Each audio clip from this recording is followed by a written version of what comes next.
Here we go. Here we go. Once again on a Monday evening, Outlaw Radio live on a Monday evening. Welcome to the show. It is good to be back. I know I haven't been on since last Wednesday, but I can say, hey, we missed y'all, right? Just happy to Yeah, be yeah. back. Good thing to be back on the air. Welcome to our foundational Black American platform, Outlaw Radio, in which we discuss things that are pertinent, relevant, and important to the Black community, the foundational Black American community. If you didn't know, or if you don't know, look it up. My name is Kevin Barnes. I am the world class smartass, the militant with a microphone, the mouthpiece of the movement, aka the Negro Whisperer, also known in some circles as the world class smartass. Welcome to the show, y'all. How y'all doing this evening? Hope you had a great weekend. In here with my boy Ian C. Jordan, the fact checker himself. What it do, Ian? What's going on with you? Man, I'm good, man. I'm doing what everybody should be doing. I'm sharing this show and I'm putting at and highlight because if they do at and highlight, it will go into people's inbox. So that's what I'm doing. But the weekend was great. I'm feeling great. Had a long day at work. It's all good. Yeah, man, I'm just excited to be here because, man, they trying to take away our voting. But I know you're going to talk about it. Yeah, it's a lot to talk about in terms of what's going on with voting and voting rights in this country. Um, and so the conversation begins, but it certainly doesn't end here on the show. But definitely worth discussing in terms of what's going on with Black people and their right to participate in the democratic process. So we're gonna talk about that tonight. If people want to see the show, there's multiple ways to see the show. We do have a YouTube page, the People's Network with a Z. My personal government Facebook page, Kevin Barnes. That is my government name. And then we You're have so hood for saying it like that. My government. I'm like, it's my damn, government yeah. name. It's my government name that my mama gave me. That my mama gave me. Okay. And then there's we have a TikTok page. It's the People's Network, but it's People's with a S. And we have an Outlaw Radio page on Facebook, so you can see the show. It's Mondays and Wednesdays at 7:30 p.m. Central Standard Time. So, I just like for everybody to know what time and the days that we do it because people always ask me like, "Yeah, when's your show on?" And like I've been doing this, I don't know, 11, 12, 13 I years. didn't know you came on Wednesday night. Right. Well, people like, "Yeah, man, I finally caught the show." And it's like, "Yeah, well, Thanks, bro. Right. Thank you. But we do rock with the Outlaw family very, very steadily. And they'll be in the chat room tonight. Some of them will be on the line. The phone number connected to the show is 262-202-5131. That's 262-202-5131. Scrolling slowly across the bottom of the screen along with the Cash App if you want to donate to the show. I normally would do shout outs at this point in the show, but today I just want to say happy birthday to the great and honorable Minister Louis Farrakhan, who turned 93 on his latest birthday.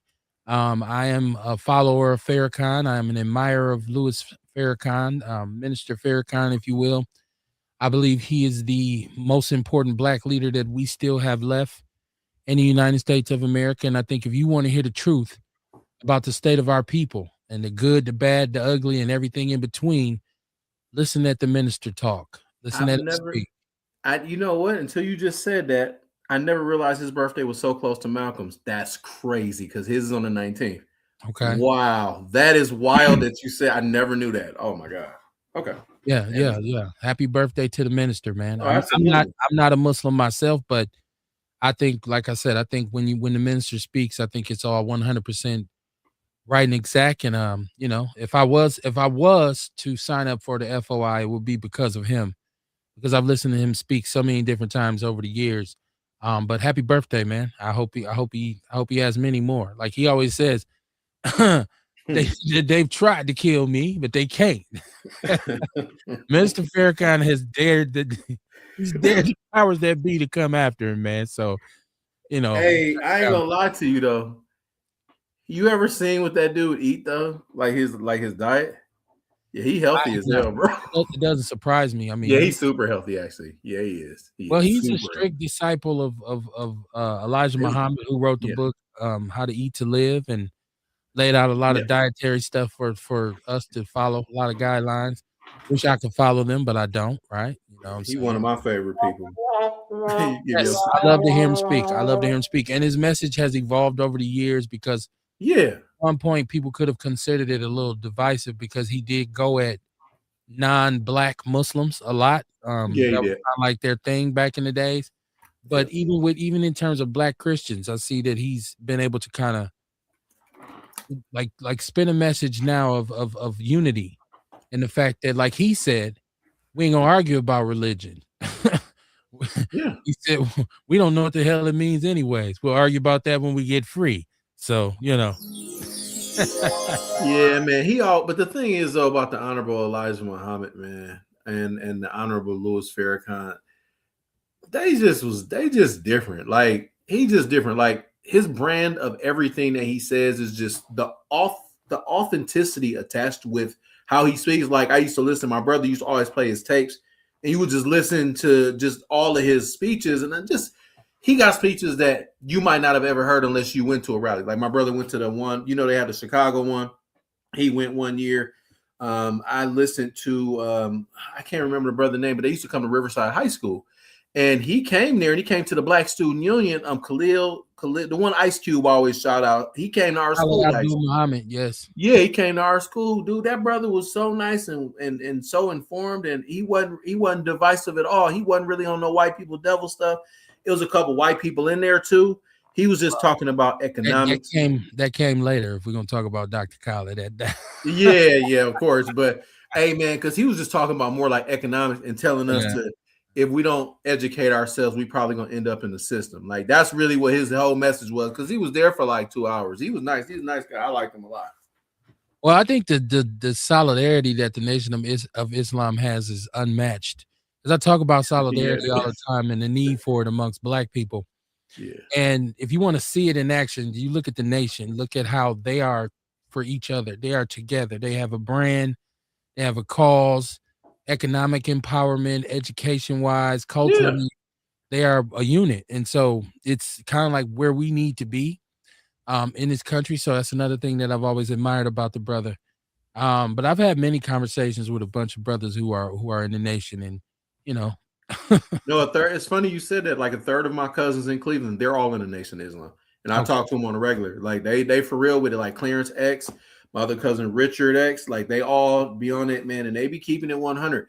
The one thing I did have, because they used to come on when I started really getting involved and just doing this kind of thing, sharing my opinions. Like what Clarence always talked about and Paulie, they were more along the lines of there's no one sect of the Nation of Islam. And I think they were trained to say that, obviously, because remember at one point 15 years ago, they were trying to still really disband them like that. They was really going after them, like they finances and everything, bro. Like I didn't realize that was still a thing. I'm like, the Fed's still trying to get y'all. He's like, I'm not saying any of that. He was like, but if you just look historically, you just have to be careful. And they always broke that down. And they told me how some of them, I think Clarence had he's met Louis Farrakhan like maybe 10 years ago. I'm not sure, but he talked about that experience. But he met the guy that always be on like the Breakfast Club and the shows, the younger brother. He probably older. He just healthy as hell. But that dude, I listened to him talk about economics and just how you should treat people and just that messaging. I'm like, damn, dude, smart as hell, dude. Because he used to sell dope. So he can really break it down to you on a street level as well as an accomplished person's level. Yeah, Nation, you're right about the Nation, man. I love them brothers. I love talking to my cousins and them, man. They smart dudes, man. The Nation has helped them because they both was like in prison. And now their lives totally turned around, man. Yeah, I can't remember the young brother's name who's always on the Breakfast Club, but he is very intelligent. I don't like I said, I'm not really a follower of people. Like one thing I don't do is I don't jump in people's wagons, man. I like, somebody, especially if somebody's visible and they start to make more and more appearances, I check them out here and there. I'm very careful about who I hitch my wagon to. But yeah, that brother's pretty intelligent and he makes some good points. He do be making some good points. Make some good points. I see Dion in the chat room. He said, hello, my black men. What it do, Dion? What up, Dion? And then there's Earl Henning in the chat room. He said, great day, my brothers and sisters. Just got to say fuck Donald Trump and his friends, right? That's the Earl first time Hennig, tonight. right? I'm sure not the last. That's not the last. Um, of course, this weekend, yesterday was Mother's Day, which was for me, which is for me, I say, always kind of like a solemn kind of, all my holidays, as I've gotten older and I've lost family, all my holidays are kind of skewed now. Mother's Day, Father's Day, Christmas, Thanksgiving, all these holidays, I get more enjoyment out of just my family now, my immediate family, as opposed to because my mom passed away. I thought about it yesterday. My mom has been gone 20 years now. She passed away in Ooh. 2006. So it's been a very long time. So, I've had to over the years just kind of adjust to Mother's Day and everybody exchanging pleasantries and having a good old time. And I don't have my mom. But if you were able to spend some time with your mom, if your mom is still here, alive, if you were able to call her and say, "Hey, mom, happy Mother's Day. I love you." Take her out to dinner, give her flowers, whatever, what have you. I think it's a great thing. I'm not one of those people who is mad about every holiday, telling people why they shouldn't celebrate this and why that is not what I do. If you wanted to sit down and eat with your mom, you want Oh, to spend some money on your mom, shout out to you. You know what I'm saying? And cherish your mother while she's here. Cherish both of your parents while she's here. I talk about my mom being gone for 20 years. My father has actually been deceased since 1999, so it's been almost 27 years since my father passed away. So, I'm an orphan, as they say, but it's all good. you're an orphan. Yeah, man, I'm an orphan, man, and then my brother just went on Thanksgiving, so I'm the last of the Barnes household. That house over there on Capitol Drive. I'm the last one, the last Mohican. So trying to get myself together because I know I eat like a trash compactor, so I got to stop with the foolishness on my diet. So He said, "I gotta stop with the foolishness." I have to stop with the foolishness. I will eat some bullshit in a minute, right? So, but Pork I'm getting better. skins. I will. Although the number has been reduced. I've been doing a little bit better.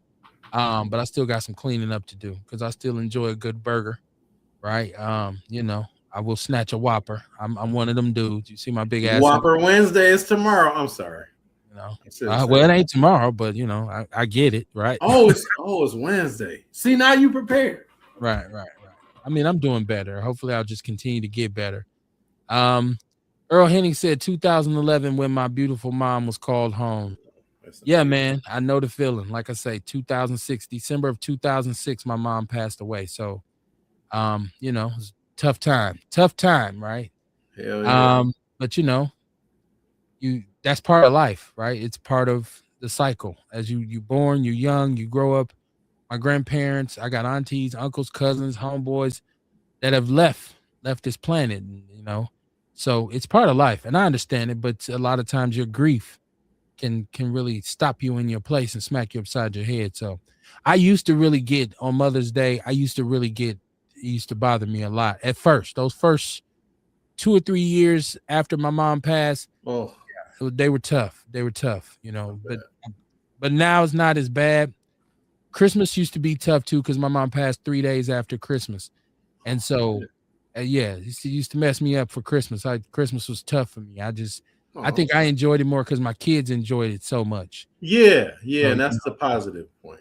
I'm with you on that. yeah, it just became about my kids. So. You know the kids love Christmas. Yeah, Daddy. man. Yeah, man. Babies love the Christmas, right? But yeah, man. Like I said, happy Mother's Day to all the mothers out there. I love how it turns, and shout out to women, man. Shout out to women. Women have a unique way of when it's about them for real, right? Like I'm talking about like women would just yes, in my divine femininity, and oh, I'm just as a passageway to life. And I was like, okay, well, get yours then, sister. Pat yourself on the back. Get yours, girl. Yeah, Go, man. girl. It's always interesting. Brendan Hayes in the chat room. What it do, Brendan? Brendan is Nuri Muhammad. He said Nuri Muhammad. Okay, that's the brother's name, young brother. Okay, is that his name, Nuri? Okay. Yeah, that is his name. That sounds Shout out to familiar. Brendan. Brendan is in the People's News Network, which is our sister group. I started the People's News Network probably about 10 years ago, and it used to be called the 414 Freedom Gang. That's what it used to be called, but I changed the name to the People's News Network. Brendan posts so many different platforms in there, some of Yeah. which, at first, I'm looking, I'm saying, well, I don't like him or I don't like her or, somebody that I may have an issue with, but it's dope how he does it because it has expanded the reach of the group. Oh So yeah. you can The go there and algorithm. see multiple platforms in there from a bunch of different people. So shout out to Brendan Hayes, man. He's probably the top contributor to the People's He News is. He Network. shares But everything we associated with. He shares my stuff too. He's a fucking man. okay, shout out to him. I'm glad Yeah, he's really. tuned Yeah, in. I can't thank him enough. Yeah, man. Shout out to you. Shout out to you for tuning in. Okay, man, we can get it kicked off, man. I think Oh God. I think the verbal play, the verbal foreplay has been done. I think I got your ears wet. Okay, Disclaimer. no Diddy, right? Oh, I need somebody to lay out some detail. What is this about? And this is Dion. He said, "What about bro? I post in the group." Yeah, Dion, you post in the group as well, man. But Brendan posts probably 10 times more than you. Once again, I'm shouting him out because he brings a lot of value to the group in terms of bringing people's platforms to the yeah, group because it's supposed to be a group about everything that's foundationally Black American. So yeah, shout out to him. But yes. somebody help me understand. I've done some listening. I've been looking back at some posts on Facebook and YouTube. Why is everybody so upset with Killer Mike? And maybe Ian, you can help me with this. Like I've seen people going at Killer Mike like it's a sister out there. She goes so hard on that brother. She's shut the fuck up, hoe ass dude. Not I'm just like, whoa, I love it. I can't whoa. stand him, dog. Now, when I listened to what he said about, and this was in response to the Voter Rights Act, it sounded like what he said was the message that should have been delivered. He was saying, let's get ready to go to the polls. Let's get these people out of here. Let's get these laws back to where they should be. But then people started to say, well, back when Kamala was running, he was saying because if you're Black, that doesn't necessarily mean you're guaranteed the Black vote. And they were saying he appeared with a governor who was a Trump supporter. Jack Kemp. Right. So basically, he was one of the ones who helped Trump get elected. Now, I'm in agreement that just because you're Black, you don't get the Black vote. That doesn't, No, all skin folk ain't kinfolk. no. Biden said it, and we got pissed. And so I don't know. And as far as him appearing with his governor, it's akin to Ice Cube because a lot of people were mad at Ice Cube because Ice Cube met with Trump about this contract with America after he had tried unsuccessfully to meet with the Democrats. And people were mad at Cube. And I'm like, well, he was looking for somebody who would listen to what he had to say. Yeah. But people are pissed at Killer Mike. Now, do you understand what is the problem with what he said? Or because they're saying No, there's no problem with what he said. He changed his tune now. Now you changing your tune when you partially responsible for Trump getting elected. And I'm like, how is he partially responsible for Trump getting elected? That makes no sense to me. So maybe I said Ian probably can expand on this a little bit more. Yeah, bro, because he literally, when the stuff that he was saying, it's like he was shifting people that might have been on the fence that are novices or casuals to be like, yeah, why am I going to vote for her? You know what? I'm just not going to vote. Or I'm going to see what this guy has to offer. And that's where he was the whole time. It's like he just literally, he was so hard about her. But I'm going to be honest with you, KB, I never really heard him say anything negative about Trump. Not saying he hasn't. I'm just saying I didn't hear it because maybe it's the algorithm that I follow. Okay. And I'm an independent. I normally get both sides. I get right-wing stuff and I get left-wing stuff. So I'm usually pretty much right here. But dude, with him, I never really saw him really go after Trump like that. And I'm like, with everything that we know in Project 2025, I would have been like, you know what? I'll use you as an example. You weren't the biggest fan of her, but you wasn't going to fuck with Trump in no capacity. And no one could ever misconstrue that. With him, you could easily misconstrue because you did know. He didn't sound like MAGA per se, because he didn't. but he didn't sound like we can't allow that to happen. And now he's like, oh, this, we need to get to the polls. Why weren't you saying that before? Because it was obvious. And the reason a lot of people are, and Sharita loves him, and I get it, but the reason people are not really giving him a pass is because he is so intelligent. And all of us have followed him for his work for so many years. We've seen interviews. We know what he's done charitably. So I'm not understanding why he would even give a different of opinion. You know what? I didn't like things about the Biden administration, but we cannot allow this man to be in. He didn't take that approach. And now people are just mad at him, dog, because I think he was coming from the standpoint of, oh, okay, I'm a Democrat. I'm black. I don't have to be a Democrat. And in normal elections, I'm with that. I get it. You can say pick candidates or pick this person from the Republican Party that you like, and then you can pick this person from the Democrat Party that you may like, and it's a normal situation. This dude we knew was where he was. You know what I'm saying? We actually knew it if you paid attention. And the fact that he paid such little attention to it really is disturbing. And I've said it, I can't come back from it. I don't like him. I cannot stand him. I will not support anything he does. It was too much because it sounds like he was possibly paid. That's what a lot of people are saying. Those theories are interesting too because they're not wrong or right. We don't know.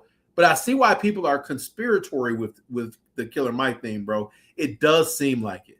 And we could on Wednesday, man, we could research a little more. I'll research a little more just to see if there's anything he said about Trump that he didn't like. You know what I'm saying? So I'm fair. But just as it stands, man, I mean, I see why people are so upset with him because I'm one of those people. Can't stand him. I just can't stand him at this point. He's facing a lot of backlash, but I mean, I can't think of any person that's public that's a talking head. I call them talking heads. True. I can't think of anybody that I agree with everything they say or everything they do. But I've seen people just outwardly disrespect him and discredit him when I have seen him over the years be the voice of a lot of things that were positive in terms of black people. And as far as that, Garen, like this belief that if you're black, you need to vote as a Democrat. I think that's one of the fallacies that's just kind of been, and we all get that piece of wood kind of broken over our back, that 2x4 broken over our back, that we have been so blindly affiliated with the Democrats. I don't think we should be. So I would agree with him in that regard. Yeah, he ain't wrong about that. And you can say what you want to say about Trump, and there's a lot of people who haven't spoke up, who, that we admire as celebrities that people look up to, and they haven't said a word about Trump. Yeah. So, it's like one of those things where say everything that I want to hear or I'm going to disrespect you. Like if you don't. That is part of it. Okay. That is part of it too. Not from my lane, but I see what you're saying. I agree. I just think now is not the time for us to come apart on ourselves. Like, ain't it crazy that at a time like this, we are still kind of getting involved with the practice of going at each other? There is enough opposition out there for us to go at, as opposed to going after each other in any shape, form, or fashion. I got a list. There should be a time when we should be circling the wagons, right? Like we should be trying to find every single reason that we can find to unite, as opposed to trying to go after each other. You know what I mean? Yeah. Like sometimes being divisive is not the thing to do. But we just, my people, we get into an argument about the argument. And that's one thing about us. I've always like loved people that. They love to argue, but more importantly, they love to seem like they won the argument. Black people, boy, they will get loud, and you be sitting there looking at them like, why is this dude getting loud? Like but a lot of us believe that the loudest person wins the argument. It's like, okay, whatever. So Vince Tony, I see you in the chat room. He says, what up, Outlaws? Lost my mother in 2012. She's no longer in the physical form. A spiritual perspective. I celebrate my Mother's Day every time I think of my mother. There you go. That's one way to think about it. I mean, I can always flash to something that I learned from my mom, or when I'm faced with certain decisions or certain situations, I can still hear my mom in my head, like she's sitting next to me. So that's one of the things, man. Like if somebody's in your life that, somebody that you love, somebody that's important, you never really forget them. You just learn how to deal with it. Like I can still, like, it's like sometimes I'm sitting around And it's like I can still have a conversation with my brother about, some of the things we used to talk about. He's no longer here, but I can still, it's very vivid in my mind of us having conversations about a bunch of different things. And then it just kind of makes you say, damn, this is why you miss that person, because they're no longer here for you to be able to have those conversations Y'all with. musical conversations. You talking about him on the show where you said you like the samples, and what did you say? He was more of the original piece, the original composer. Well, it depends. It depends on what it was. Like we would have those debates because I'm a music guy. Like when it comes to black music, I'm come on, like I'm a funk. First of all, I'm a funk aficionado. Woo. His funk music, I'm into it. Like Lakeside, like deep. Lakeside is more R&B. I'm more like a George Parliament. Clinton. Yeah, like Parliament, like a James Brown, like some of the funk bands from the 70s, Cameo and Kool and the Gang when they were doing funk before they kind of transitioned. But so I will take a rap song that we all listened to and loved a lot, and I'll find who made the original, where the sample came from. And so I would play the original and then play the sample version. And me and my brother would have a debate about which one was better. And so a lot of times he would want, I would think, because he was a blues guy, he would love the original version more. But a lot of times, especially if it was UGK, he would say, no, the sample is better. And so it would surprise me sometimes, but we damn sure used to do that. That was one of our things, is listening to music. Earl Henning says because they are mad because they didn't take their own ass out to vote. That's why they mad at Killer Mike. Yes. There's a lot of people who sat the election out and then they sit around and they look for somebody to blame. You should be pointing at yourself. And all you super smart Negroes who say they're going to do what they're going to do anyways, our vote don't matter.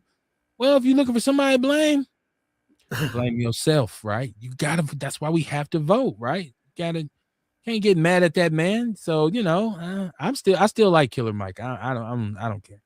And even if he messed up, like people if I could have been on the ledge with that too, though, I was mad about that shit. I was like, this. Nobody can explain to me what they so mad about. They keep saying he changed his tone. He switched his tone up. And I see people saying, well, you're part of the reason because you were telling people don't vote for Kamala. That I didn't hear. There was a lot of people who were saying don't vote for Kamala because she wasn't black. If you go back and listen at our show, I heard a lot of that. There was a lot of people saying that, and I was saying, wait, I didn't know we wasn't voting for nobody unless they was black, because that means we shouldn't be voting. We shouldn't have voted for Biden and all the other, because we've never had a black president where we had a tether president in Obama, and we all voted for him.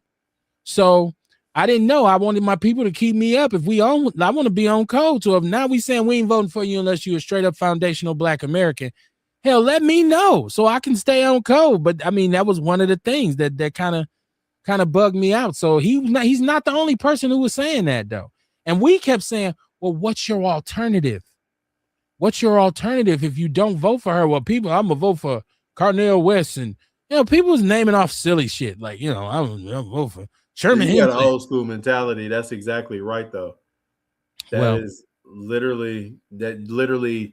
If you have to pick two, and there is no lesser of two evils, I don't want to hear that dumb shit at this point, because now we have seen, we have what do they call it, Kev? Historical data now proves that if you don't, this can happen. Trump has proved voting is somewhat still a bit important.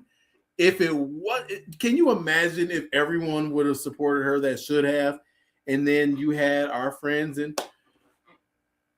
Caucasian white women who they thought were their friends and Latino.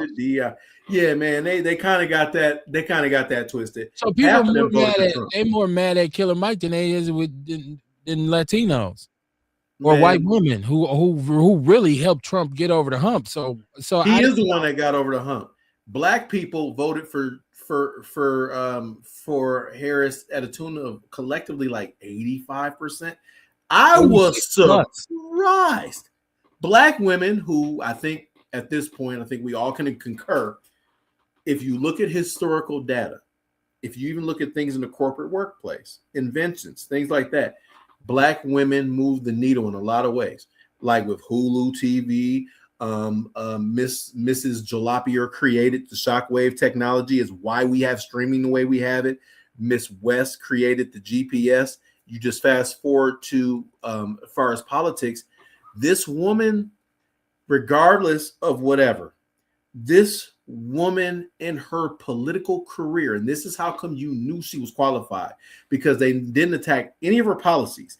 None of the things she rolled out, the daycare stuff, the home buyership programs, they didn't go at any of that.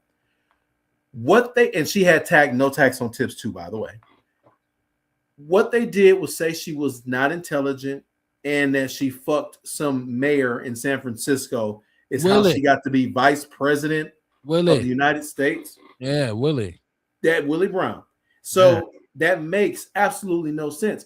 But MAGA makes absolutely no sense. But this is where we are. So I think if I can make some predictions, I think that the midterms are going to be a certain way. Most, I believe, engine predictors are still saying Democrats will win that. And then the presidential election, in my opinion, is a little bit too early to tell, because you never know. It could be a Republican to come out the blue that might be moderate enough to trick people, or could we get a Democrat that's moderate enough to get independents? And Trump is, I believe, with independent voters, he's at 13% popularity. So they're in trouble over there. And I think that it's not going to be a landslide, because we still have a third of MAGA that's there. Then you got a lot of the Christian-based groups that are going to support, they're going to vote for the Republican. And then you have the independents who are going to shape and sway the election, as well as Caucasian white women. So we'll see. We'll see what happens. We'll see. Ace, what it do? Ace is in the chat room. Ace Cooley, he says, what's up, Outlaws? I'm heartbroken. Poor Daniel Cameron, the sellout attorney general of Kentucky and Trump lackey, just got his Negro wake-up call.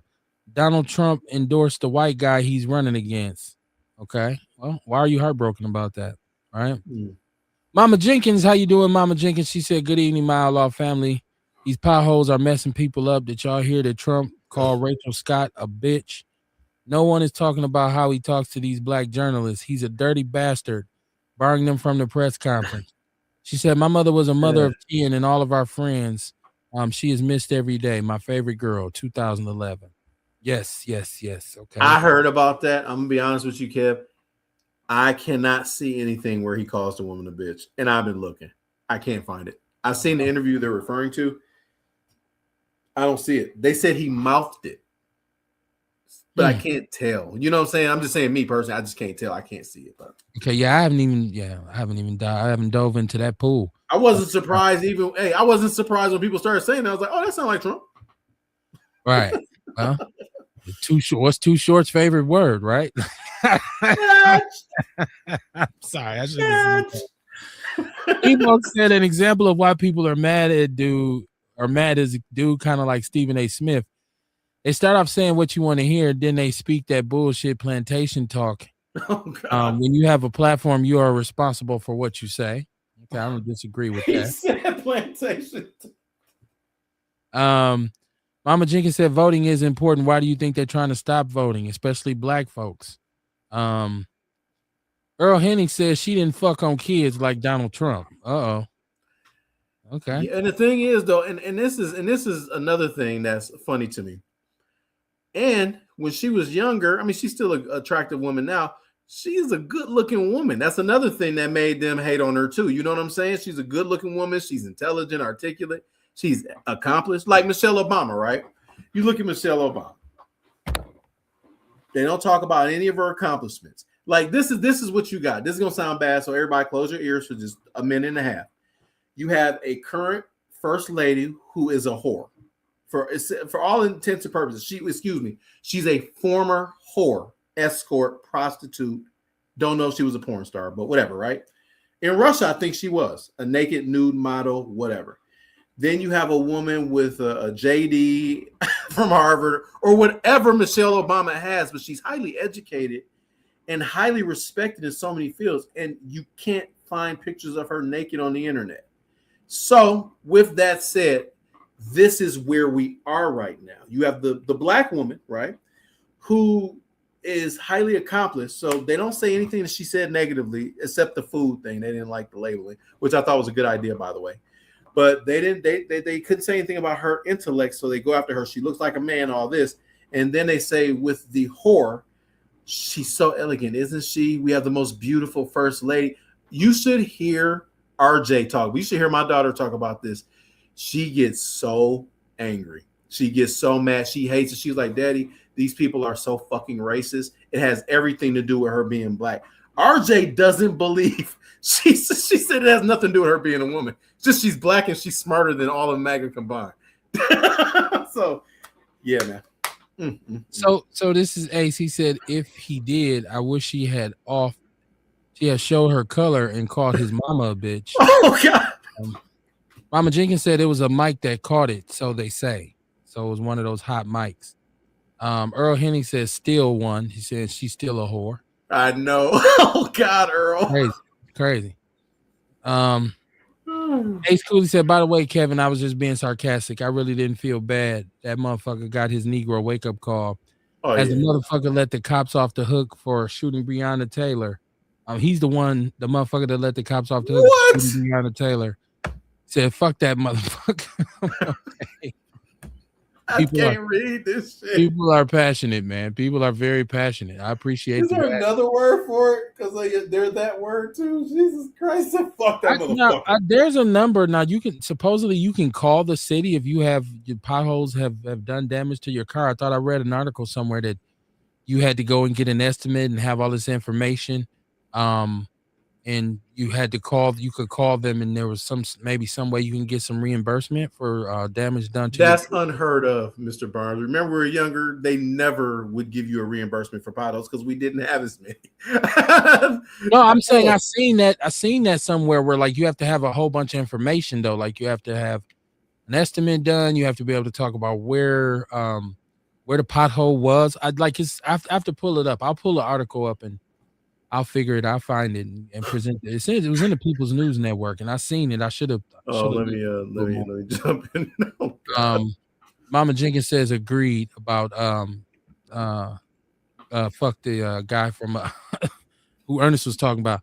You know, Mama Jenkins made a great point about if voting wasn't important for us, why are they remove it? All of this gerrymandering, and the only thing that the Republican Party can do right now, which is very funny, is redistricting. You see this all over the place. You see what's happened down in Tennessee, and I'm seeing now people are saying, well, it doesn't really strip black people in Memphis of their vote. They just have to go out and vote. Like you still have the right to vote. It's just a regulatory process, and it gives them more options, more candidates to choose from. But you know, anytime you see. If you can't take the right to vote away from someone, then you change their access to it. But once again, if our turnout is so low where a lot of times we are just like, no, I'm gonna sit this out, I'm not gonna vote. They don't really have to do anything. They don't really have to do anything if you're not gonna vote anyways. This is, I think what people need to do, foundational Black Americans need to do is every time there's an election, we need to get out and overwhelmingly vote. Like we talk a lot. We have a lot to say. We have a lot of opinions. Like most of the people who you hear talking shit aren't going to vote, right? Like I've just through my grassroots organization, I've worked with some people who are running for office. One year, we wouldn't even interview any incumbents on the show. We interviewed all of the challengers. And people were passionate about them voting and telling them, about them running and telling them, yeah, I got your back, and this, that, and the third. And then those people don't even vote, right? Like I remember Marvin Pratt was the acting mayor. And then when the general election came, he didn't win because a lot of people didn't vote. Nope. Lena Taylor, like Big Mike always points out when he's listening to the show, when he's on the show, Lena Taylor did not get our support. A lot of us haven't voted. Hell, Mike McGee Sr. lost a bid to become a county supervisor. A lot of people don't know that. They basically redistrict him back in the days. Yeah, I remember you talking about that shit. So they changed his district from majority black to white people. They weren't going to vote for that brother. So Hell no. the violation, like even this voters act, like them going after the voting act and all the different things that they do, it seems like a lot of times what they're doing is they're doing things to turn around and look at you and say, what y'all gonna do about it? Black people, you talk so much shit. What are you going to do? And a lot of times, we ain't gonna do shit. We ain't gonna do nothing. We gonna talk about it. We'll get mad and call Killer Mike all kinds of shit. But we ain't gonna do nothing about it, right? Like so. And like as far as Stephen A. Smith goes, I don't know what people expect from Stephen A. Smith. He's a sports guy. Like I don't. Not to say sports guys don't have anything to say, but I think that there's a level of sensationalism that comes with sports writers and what he does on ESPN in terms of the debate shows. I didn't expect anything, to come from Stephen A. that was going to be groundbreaking. Like but I hear Ernestine saying people will be disillusioned with you if you come out and you're standing on a principle for a long time and then all of a sudden your message changes or they think your message changes. Yeah, I can see how people will be upset about that, I guess. Oh, for sure. And I don't know that Mike's stance has changed. I think maybe his approach may have changed. If he met with a governor who's a straight MAGA supporter, maybe now he's looking at it saying, I'll never do that shit again. So, Yeah, and he might, and he could become the biggest, push for the person to get the MAGA, out of office, because I'm thinking that we can't afford, and I mean that literally, we can't afford another MAGA candidate. We just can't have that. So we have to support whoever's running against the Republican this time. Crazy as that sounds, I think we have to. I don't know how everyone feels about that, because I know you have some people that they don't like the Democrats for a lot of reasons, and the Democrats started to clan. We've heard all of this shit. All I say is, all you have to say when you hear that logic and rhetoric, all I say is, you know what? That's fair. I completely agree. That's awesome that you read and go to Google. But what party in 2026 most aligns with racism? If you had Republican or Democrat, they never respond to that, or they get mad, or they like, oh, you're a lib, you're a fucking lib, you don't know what you're talking about, you fucking lib. Like, it just goes off the rails. And I gotta admit, Kev, I'm probably gotta follow your lead. I probably have to stop getting in the comments, and I have to also stop getting in the comments after I drink Grey Goose. I've got to stop doing it, because I just start shredding people and it gets ugly. I don't even be insulting. I just be like, bro, and then I do get a little insulting and shit. I'm like, man, I bet your parents are inbred. Yes, they are. And then Facebook will give you an alert. And the fact that you said that you drink Grey Goose is like, I didn't know nobody still drank Grey Goose. That is some wild shit. You are what the fuck? What am I supposed to drink if it's vodka? You are a pirate. I don't know. Oh my God, you're a fucking pirate. Don't you ever call me a Tampa Bay Buccaneer fan ever. Ace Cooley says, I'm sorry, Outlaws, they're gonna whitewash everything, which I would expect. My mama Jenkins said, I've been calling them regularly and getting reimbursed is a real joke. She said, voting is our right and our people need to show up. I vote in every election and the city knows it. When I call, the first thing I let them people know is I'm a good standing citizen and a voter. Okay, that's what's up. You should vote. You should definitely. I think it's important. Ace says, I don't believe messages are changing. I think people are just frustrated with their political party. Trust me, as a lifelong Democrat, I done had it with them motherfuckers. They need to get rid of these old naysayers. Prime example. During the same old shit. Okay. You know what? And he's not wrong for that. He's not wrong for being frustrated with these assholes. He's not. Oh, he's not. No, you should. And I don't care what side of the aisle you sit on. In the United States of America right now, you should be frustrated with both sides. I think there's enough blame to go around if you are a person that's a thinker. If you're going to be led by pundits on television, right? Like, because I don't think celebrities, I don't need a celebrity to tell me to vote. I understand the importance of it. I don't need a celebrity to tell me who to vote for. I can make up my own fucking mind. Just because I bought your album don't mean I agree with your politics. We're So, dangerous the day we start allowing celebrities to lead us. Hence the president of the United States. pretty much. It's a good point, right? Dion's God, on the line, man. What's up, Dion? What's on your mind? Hello, how are you guys? I'm good, man. What's popping with you on a Monday evening? Welcome to Outlaw Live, man. What's popping? Well, listen, when I call, the only difference between me and Ian and Bull is that I ain't got the link to show my face. I'm a part of the show, so I call to talk shit, to elaborate, to commentate, all that shit. But you know what? Regardless of whatever, I think we should succeed. I don't care what and I hope it comes to that. I hope it comes to secession because the South is doing it. See, we trying to sit up here see, that's what I'm saying though. Then it's niggas though. It's black. Everybody don't have that militant frame of mind.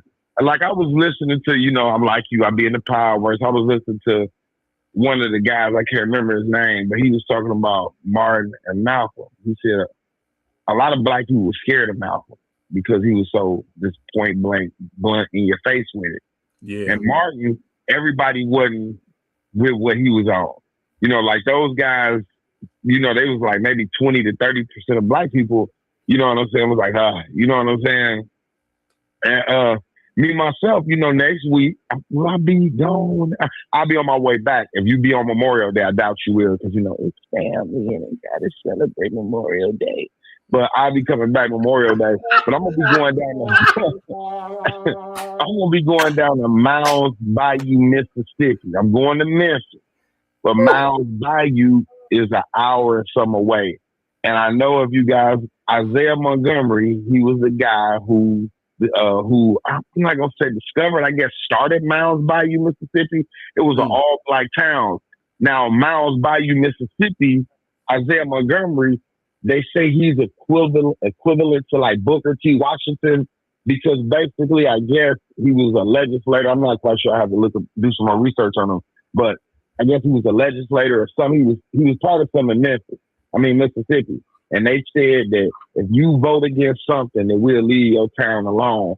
And a lot of people look at him as a sellout, you know what I'm saying? But that's neither here nor there. So they got a little museum down there. I'm going down there. I've been looking at little documentaries about it. And I like going to the South, talking to people because I've been to Greenwood, Mississippi, Jackson, Mississippi, Tupelo, and me coming from the North wondering how, and they just said they just dealt with it. And I'm also going to see Fannie Lou Hamer grave too. She in Ruthietville, Mississippi, which is 23 minutes from Miles Bayou.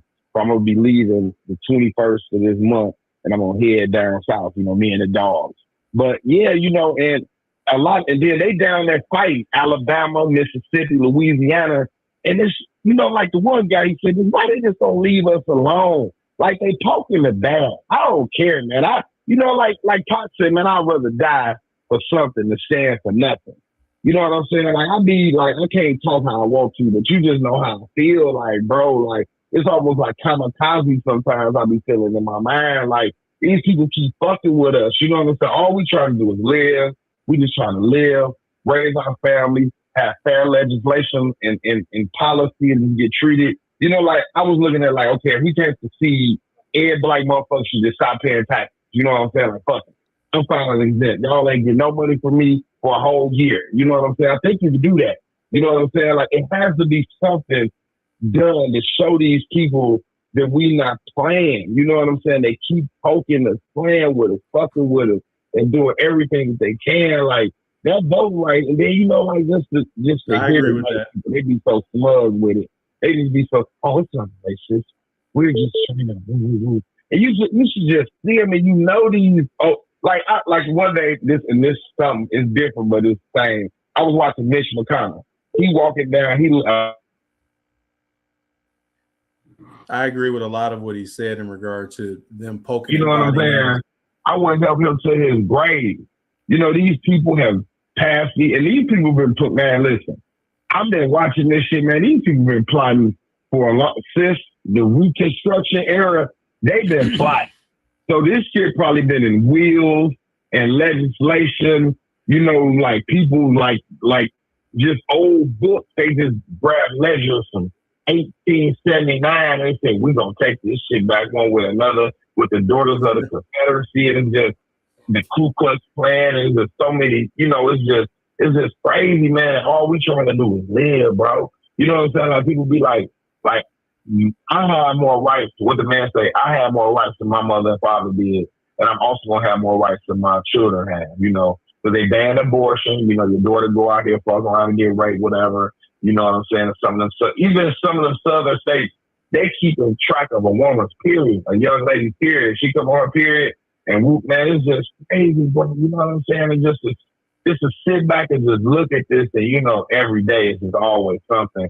And you know, like Ian was saying, you know, like when dude, you know, people was taking that shit as a joke, and they was coming out here, all these old stupid motherfuckers, you know, rallying against Kamala and this. Well, you know what? And then we didn't have to like her. We just wanted her for one term. She could have got in there for one term. Boom, got kicked the fuck out. Somebody else got put up in there. Everything probably, you know what I'm saying? Like this, and you know, like this shit is just crazy though. You know what I'm saying? Dion, it's just sad. Dion, give me a second. You know? Give me a second. Let me go to my chat room. I also have another caller on the line. Yeah. First, let me talk to you real quick. I'm cooking me a hamburger. Who's this? I said I did add another call. Who's this with us? Hey, it's Jeff. Hey, what's up, Jeff? Give me a second. Not much. How you boys? We're good. We're good. Hold on for a second, Jeff. I want to go to the chat room. Earl Henning, he says, I've never saw a good Donald Trump con man. That's number 3, I think. Or was that Ewok that says something, fuck Donald Trump and all his friends? Mama Jenkins says there's too many old pissy ass white men sitting in those seats. There should be an age limitation on those jobs. She said she's talking about Mounds Bayou, Mississippi. She said it's all black there, Dion. He said, Rick, no more bullshit. He said, this is my first time on this. What is this podcast about? This is a foundational Black American podcast, Rick. And I don't know if you believe in delineation. I don't even know you. So welcome aboard for the first time. Hopefully you hear something here that enlightens or informs you. The purpose of this is just for us to all be enlightened and informed by something. So yes, a lot of times it's socio-political, socio-economic discussions on the show. So pretty much what we talk about, anything that's relevant to black people, foundational Black Americans, no tethers. So that's what it's about. Ewok said 9 times out of 10 them black celebrities want that tax break. That's fucked up because we made it possible for them to be in that tax bracket. They don't give a fuck if they can save a few million. They gonna do it. Just don't play with us and cast your own vote instead of trying to get us to help them in that sneaky ass way. They trash for that shit. He's talking about black celebrities telling us what to do politically. Yeah, he said, I've been there. I got a girlfriend there. Her brother is a councilman there. Get in touch. I can hook you up with his family. They will show you they'll show you a fantastic get around. Okay. Oh, that's dope. And then Rick, no more bullshit says, thank you, brothers. I'm listening. All right. That's what's up, Rick. Hope that we can give you something that you enjoy hearing tonight. It's Monday. On Mondays and Wednesdays, 7:30 p.m. Central Standard Time until whenever. You know, like I said, it's just black people talking about black people shit. Ace Cooley said the reason this shit is happening is because motherfuckers are tired of these boule ass niggas working for their secret white bosses to collect the check. He said, I mean, motherfuckers like Al Sharpton's fat ass, Roland Martin, $500,000 check cashing ass. We need somebody to actually work for black people. Okay. So that's my chat room. I like to keep the chat room up to date. If you want to call in, the number is 414. I'm sorry, it ain't 414. It's 262-202-5131. And the Cash App is at the bottom too if you want to support what we do here on Outlaw Radio. Hey Kev, I got a quick question before you jump in. I got a message here. It's saying, how does the call-in line work? Is it an app or something? No, it's part of a service, right? No, I run my phone line through my board. So I run the phone through my board. Traditionally. Okay. Yeah. It's a way that you can do it. If you got a Rodecaster Pro, I have a Rodecaster Pro. So if you got a Rodecaster, you can run a phone line through it. Jeff, what's on your mind, man? It's Monday, man. I know everybody's getting up, getting their week started. What's going on with you this week, man? Not a whole lot. Just wanted to, Ian texted me, said you were around, and I said, yep. So I figured I'd hop on and see if anybody wants to yell at me. I knew that's why his ass picked up. That's a good way to look at it, Jeff, because that's just what they're gonna do. Because like Baby I said, at Orlando. this is a black people show. So black people, you white black people want to give it Yeah, to I you. know. Ian keeps inviting me on, but all the time. It's all good, man. You welcome here. You are welcome here. You be on your own, no, Jeff. You be on your own. I got another caller on the line. Caller, what's your name? Where you calling from? What's on your mind? Hey, this Earl. I'm calling from my bedroom. Earl Henning. What's going on, Earl? What to do, Man, what's happening with you, Earl? How you feeling this evening? man? Oh my God. I'm feeling good. It's crazy that we're talking about people that don't get out and vote, but they always want something for nothing. Okay. You don't figure it out. When you can't figure it out, man, something's really wrong with you. We all know this man is in office doing whatever he can to set black folks back 100 years or the 250 years that this United States was built. And we still having a problem. Well, When we gonna wake up? I would agree with you that if you don't vote, right? Like, and this is what I've always said. When I'm talking to somebody who doesn't vote, I really don't want to hear their complaints, right? Like, and I know people say, yeah, but Kev, it's not like if I vote, then, something's going to get done. Well, I think that's true and not true. I don't think you can expect anything overnight. No. But I do think that if you have an issue or if there's something that you're concerned about, there's a group of people out there who feel the same way. And you can, when you vote, you align yourself with those people who are establishing a voice. But if you choose to sit out all of these elections, then you shouldn't complain about anything. And you shouldn't complain about Trump. And unfortunately, there's a lot of black people who did not vote. And so when they do complain, hell, we got people in our city who wouldn't even vote for the mayor in a mayoral election. Right. But if you talk to them, they got so much shit to complain about. And most of the time, I don't want to hear it. Because I'm like, did you vote? No, because they're gonna do what they want to do. Then why do you think I want to hear what you have to say? Exactly. And then the crazy part is they didn't vote for her. And now her people got to go. Now your people got to go in front of her to see what their freedom gonna be. Don't that make sense? You talking about Kamala? No, I'm talking about Lena Taylor. Oh, yeah, because they didn't know she was gonna be made a judge. They didn't know she was gonna. They should have figured out something. She a lawyer. Yeah, I mean, it was possible for her to be something. One thing, maybe if they'd have went to school and got them a degree, they could have did it. One thing I've learned, Earl, is that hate has no rhyme or reason. No. So a lot of times people who hate don't know. They don't know she's a lawyer. They didn't know she had a JD. They don't know. They just didn't like her, right? Like they didn't like her for whatever reason. So they didn't know about her accomplishments. It's the same thing with somebody like Kamala Harris. Like people didn't know her accomplishments. Like when I would ask people who were like really critical of her, I would say, well, she's like the vice president. She's very accomplished. She was locking up black people. She was not riding around California with a van, loading it up full of black people, dropping them off at the prison. But be honest, bro. Some of these niggas need to be locked up. Very much true. Very, very, very much true. Very much true, Earl. I couldn't disagree with you more. Let me go to the chat room really quick. I just read one of them. Gary Walker Jones is in the chat room. She says, how about the motherfucker that suggested the Supreme Court overturn the 14th Amendment because of these redistricting wars they are having? I didn't see that yet. I hadn't read up on that one yet. Wild, son. Mama Jenkins said they waiting on that $300 Tony Evers checks. What the fuck is Tony that? Evers? Well, we have here in Wisconsin. This is funny. What is it? Evers check. $2.3 billion budget surplus in Wisconsin. $2.3 billion is the surplus for the budget for the state. Yeah, he don't want to give it back to the taxpayers. He's blocking the giving anything back. Well, they're giving $600 million to the schools. Right. Yeah, they're giving 600 million back to the schools K to 12, and it's structured in a bunch of different ways. And that's in the People's Network, guys. That is in the People's Network page. I actually saw that when I was looking for the pothole shit, Kevin. I couldn't find that.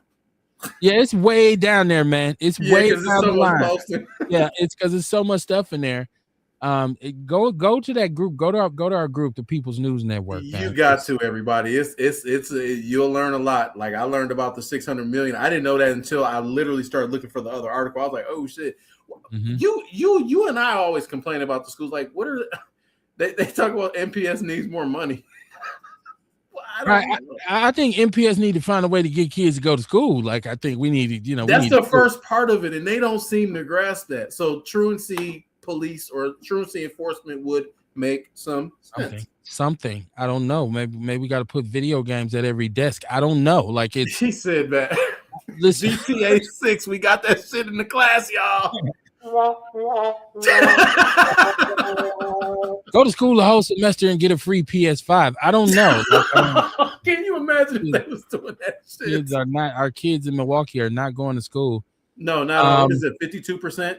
Rick No More Bullshit says society itself isn't ready for a female president. Okay. Mama Jenkins said today Evers announced that he wants to give checks to people. Okay. Well, so he's not running again, right? He called himself 3-term Tony about a year ago. Is he running again? I don't know. No, he's not. No, DC, Tony dropped out. Yeah, DC's running, so that's why, Oh, that's right. We talked about that before. You know what, though? As far as a little bit, just really quick about the gubernatorial race. How much of a chance do you think Tiffany has? What's her name? No, Tom Tiffany.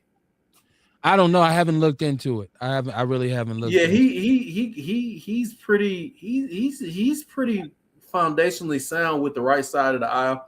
I don't know how independents feel about him because I'm not going to ask a Republican how they feel about Tiffany. They love him, and I'm not going to ask a Democrat how they feel about Carly. They don't want the other guy, right? DC, I mean. So I don't know. I don't know. I'm gonna be honest with you. I could see Wisconsin voting for Tiffany from everything that I'm hearing. Like Jay Weber, he retired from WISN. Me and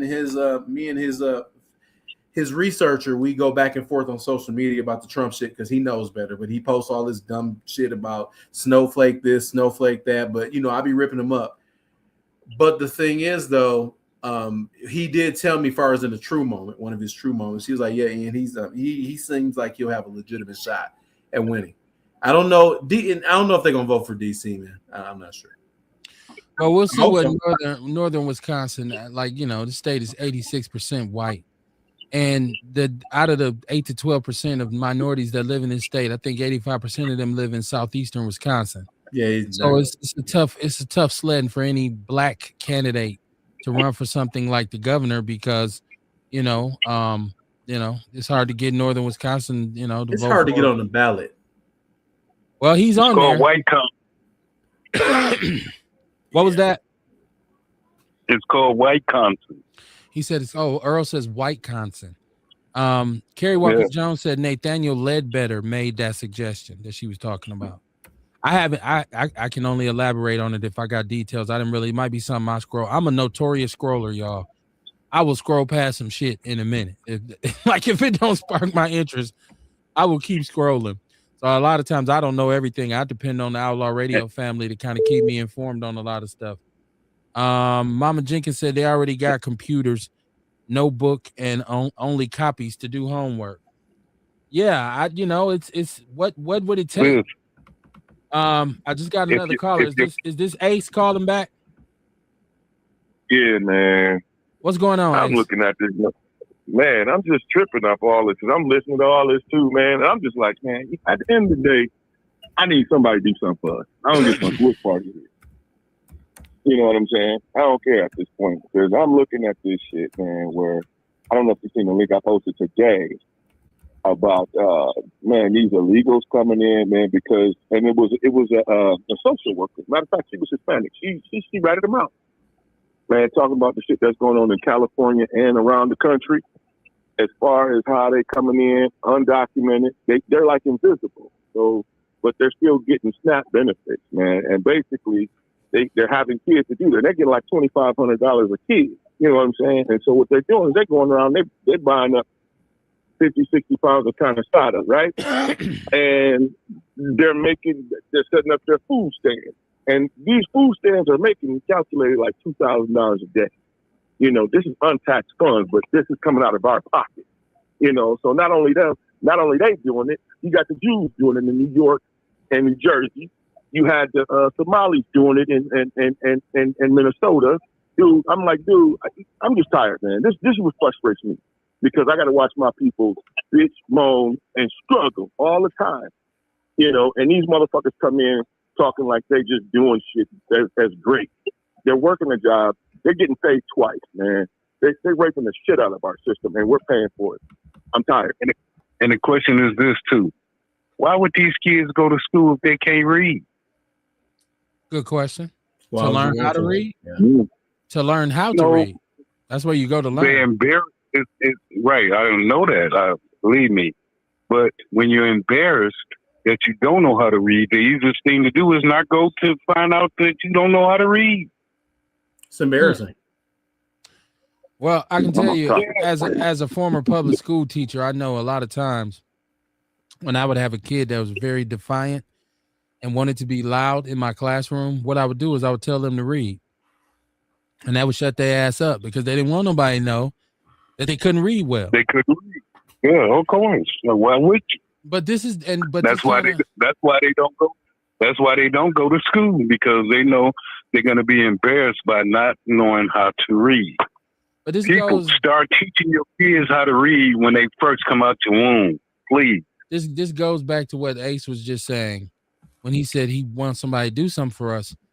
I want us to do something for us. This is what I want.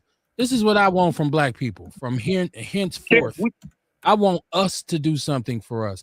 Like, so I'm looking at all of the social media over the weekend, and people are consistently placing videos of fights in Walmart, fights in stores, fights in gas stations, and they're pointing this out to say, well, this is why these businesses don't want to be in our communities. I'm looking at Mayfair Mall, where two adults are fighting. And I don't know what it is with Mayfair Mall.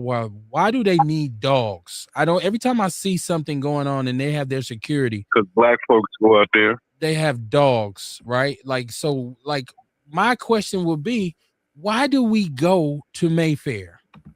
Why don't we collectively demand that something retail be placed back in the city? Hell, they talking about putting a library in Midtown. We got closed, they need one. We got closed Walgreens. We got closed Walmarts. We got closed business, closed all kinds of commercial properties just sitting vacant all throughout our city. And then we go to the suburbs and shop, and they get that tax revenue. But then you got to pay double damn near everything that the city gonna put on your ass, because the city always has a problem generating tax revenue. Why don't we as a people demand that things be placed in our city? And then why don't we regulate our own behavior and stop with the bullshit? Look, I love black people and I love being black, but the best way to say this is sometimes my people be on some bullshit. That's just the way it goes. Of course. Well, you're voting liberals that crank the sales tax up to 7.9. You can come right across 124th Street into my land, and the sales tax is 5%. Save basically 3 points just by coming here. Yeah, but my point is, and we know that because everything that's retail, like when I drive out now in the suburbs, especially, and let's be honest, traditionally these are suburbs that didn't want us there in the first place. Like let's be honest. Like if you grew up in Milwaukee, like I grew up in Milwaukee, you were not wanted in Shorewood. You were not wanted in Glendale. You weren't wanted in Brookfield. You know, and that's why the property tax is so high over there, to keep us out. But the main place that we went to was Brown Deer. That's why they used to call it Black Deer, right? And so we would go to Brown Deer and go to Northridge, which is gone now. And that whole area, which was once a retail just kind of wonderland, but that was still Milwaukee. It's Brown Deer. It's not what you consider it Milwaukee. But I'm just saying, these surrounding areas, these suburbs, they have never wanted us there, but they will open up now and say, hey, we'll come out here and shop, right? And as a result, like we don't even have a movie theater in this city. We don't even have a movie theater. Think about how tragic that is. You got a city, the largest city in the state doesn't even have a movie theater. And they can trace it directly to some of our behavior at the movie theater. Right? Like you got some people who go out to Mayfair and go to the movies and act a goddamn fool. And it's just like I want us as a people to collectively do better. See, we won't have to go riding on Killer Mike and lambasting celebrities and Stephen A. Smith. If we're doing what we need to do on a fundamental, on a foundational level, we won't need them to tell us anything. And like my brother Earl said, literacy is really, really low. So a lot of people aren't going to pick up certain publications and read them to stay up on top of what's going on. They depend on social media for their news. This is why this new media, social media, is so popular, because you don't have to read. People don't really click on articles that you got to read a lot. They want to go to YouTube. YouTube is killing everything because it's all talking, it's video. You can go on there and just click and listen, and let somebody tell you what's going on, as opposed to you reading it to comprehend it for yourself. But I said all that to say, I want to go back to the days where we are doing for self, right? Like some of us want to wait until something racist happens before we get reactive. I say reactive because we're not proactive in a lot of situations. I don't want to wait on some racist to happen before I get active. I want to already be active, right? So when we got this huge generation of children and we're seeing this now, because you see the amount of youth crime we have in the city. You got a bunch of kids who are not ready to go into the workforce when they get out of high school. They're not ready to go on to higher education. What is left for them to do but commit crime, try and survive? So now we want to wait until they start getting locked up and the police start beating their ass or shooting them. Then we want to get out and rah, when we should be on them right now. The babies, the youngest children right now, we should have every kind of movement towards making sure they're literate that we possibly can. True. Kev, I have a question really quick, just far as touching on the gubernatorial race. How does this sound to you, Kevin, far as in all your experience and wisdom? Because I know you follow this once it gets to a certain point. The TIPP insights and the impact research are saying Mandela Barnes versus Tom Tiffany. Barnes wins every metric. They're saying David Crawley, TIPP insights versus Tom Tiffany. He wins narrowly against Tom Tiffany, David Crawley. And the only person he beats is somebody named Francesca Hong, who I've never heard of. Tom Tiffany. So I'm not. Do you buy that? Well, Tiffany's a businessman, isn't he? I think he is. Yeah, I think he is. He's in Congress now, I think. Okay. Right? Well, a farmer. I think what people got to understand is when it comes to Mandela Barnes has already been a part of the machine.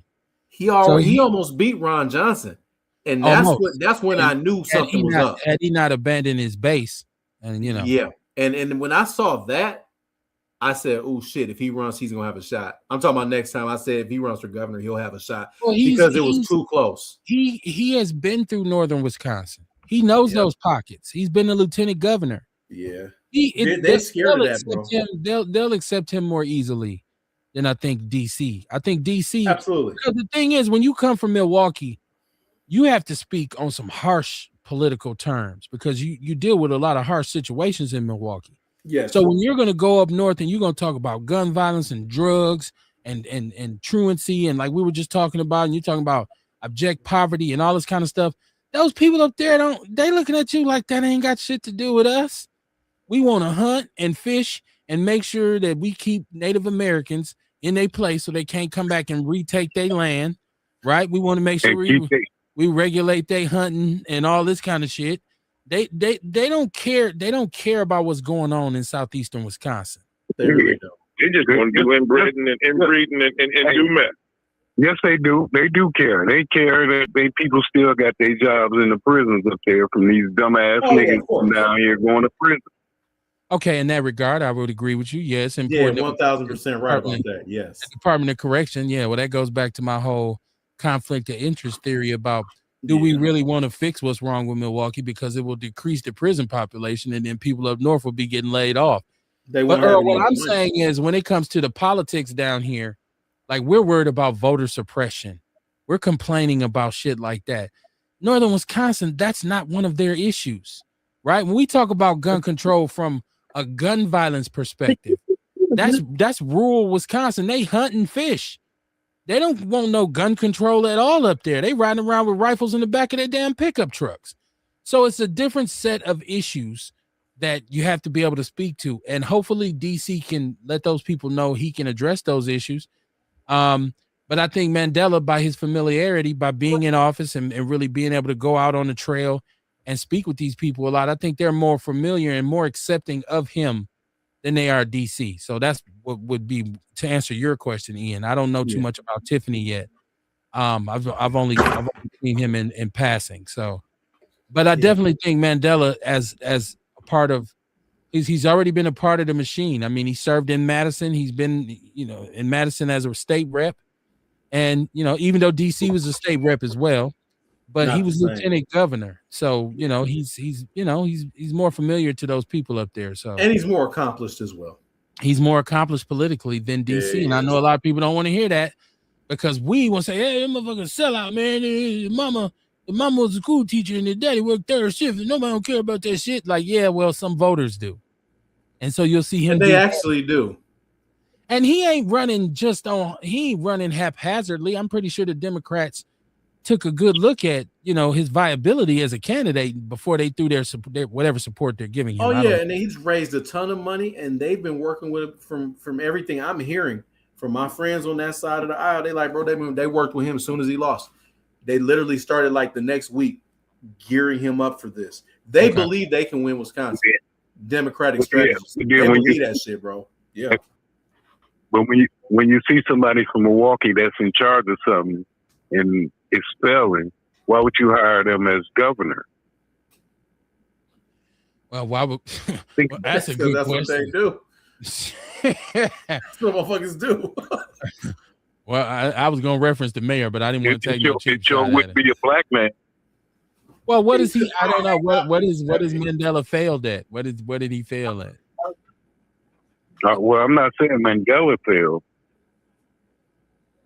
Who are but isn't the county fail? Doesn't the county have the deficit that they don't know? Don't they? They haven't found a way to do something about the pension problem that they have in the county. Well, no, they haven't fixed that pension plan. They can change laws for everything else. Why come they can't change the pension laws that they've been giving out all this money people every month because they retired from a job that they got paid good from? They should have been saving their money. I'm with you on the pension thing. I'm with you on the pension thing. I get what you're saying now, saying he has what kind of job has he done as the county supervisor or county executive? I'm sorry. I don't think he's failed, but this is a tough nut. This Milwaukee County versus the city of Milwaukee, this watered down government is tough, man. And I think he's been trying, but they did manage to sew up some holes in that deficit. But one thing that they've done is they've increased, and I'm saying they in terms of the leadership in Milwaukee, they increased the cost of living in this city, and then came back and said, well, it still ain't enough. And it's like 90% of $200 million went to a pension plan. And then you turn around and then you turn around and tell us about deficits that you still have, which, And I think they're closing all these places because the taxes are higher down here than they is other places. Well, they higher on the retail, on the shoppers is higher. I don't think it goes up on the businesses. Well, I mean, it's the people. So why would you go to shopping in downtown at the what's they got, a TJ Maxx or down there now? Yeah, that shit is for the people who live down there in those luxury apartments that they keep building. And I'm wondering who the hell gonna live there, who can afford to live down there. But we know the gentrifiers are living there right now until we can get this north side cleaned up. Yeah, we know that they're there until we can get this north side cleaned up so they can start expanding out into some of these neighborhoods, man. So that's really who that's for. But gentrifiers, I like them. You got a whole downtown and just no retail is dead downtown. Like, what happened? Listen, when I was growing up, one of the best places to go in this city was downtown. It was a grand because it was lit up. It was so many different. There's so many different places to go. But now you go down there, it's like if you ain't going to the Bucks game, where the hell you going? Right? Nowhere. Like it's bad. Strip club. Right. Oh yeah, there's a Silk down there. Jeff, right on time. You know what's on Jeff's mind, right? Oh yeah. Yeah, dirty white boy. Like, oh yeah. Oh yeah. As long as they ain't taxing Silk. Well, tax on tits, so good for the girls. Mama Chicken said, Ace, I totally agree. But when are we as black people going to start thinking about supply and not demand? Nail shops and hair stores are in great demand within the inner city, but we don't own them. Our people support everyone but us. Just look at the food trucks and watch them stay downtown. And you know who support those trucks? Blacks, because nothing is open in the inner city. Oh, that's the dumbest shit I ever heard. Them having them close shop at 10 p.m. Yeah, it's real controversial. But I mean, half of them motherfuckers don't got license. Yeah, I mean that's the shit I be talking about. They ain't that licensed. Shit wild to me, man. The department ain't fucking with them. They just there. And I'm not just talking downtown. I'm talking California. I'm talking about the West Coast, Portland. Or I was there, man. You see a lot of that. You see a shit here in Green Bay. You know, I mean, but that's all money that they're getting from the state for the kids, and they just go out and buy a bunch of connoisseurs, and they opening up businesses and shit like that. They're using that money to open up their shit, and it's untaxed. We don't have that advantage because we have Social Security numbers, and we can be tracked. Matter of fact, you know, as a social worker, they can see your bank account, they can see the money that you make. They can see if you own any businesses and whatnot. Them motherfuckers is untrackable right now. They winning. They winning big time, and we paying for it. I don't disagree. Ruben Anderson said, "Man, those were the days." Yeah, I can remember when there was like 5 or 6 movie theaters downtown. Like one of the rituals that we had, my mother and my brother and I, when I was really young, was to go downtown and watch karate movies. So she could pay like $1.50 for each one of us, and we can go in and watch 3-4 karate movies. Like I remember going to see Enter the Dragon and Fists of Fury and all these, and it all ended the first time she seen Chuck Norris in a karate because she said she didn't want to see no white man doing karate. So that was my mom. We went to see the Octagon and she got pissed. And she was like, "Ain't no white man and learn karate and whip everybody ass. We won't be going down here no more." So, and you know, it's funny. She had no idea that Chuck Norris actually was about that life. She didn't care. If you knew my mother, you know she didn't care. She didn't give a shit. Like, I don't give a shit. She didn't want to see no white man. And she said it's a karate movie. It's supposed to be Chinese people. So we stopped going downtown. But you know, we explained it to her later on when Black Belt Theater would come on. Like, no, my Chuck Norris is actually a real kung fu dude. I don't give a shit. I don't want to see that. So, you know, motherfucker was happy to see Jim Jones and Enter the Dragon, though, right? Well, yeah. Well, you know, you see, Black. What was his name? Black Belt Jones. What was his name? He FBA. It was Jim Jones.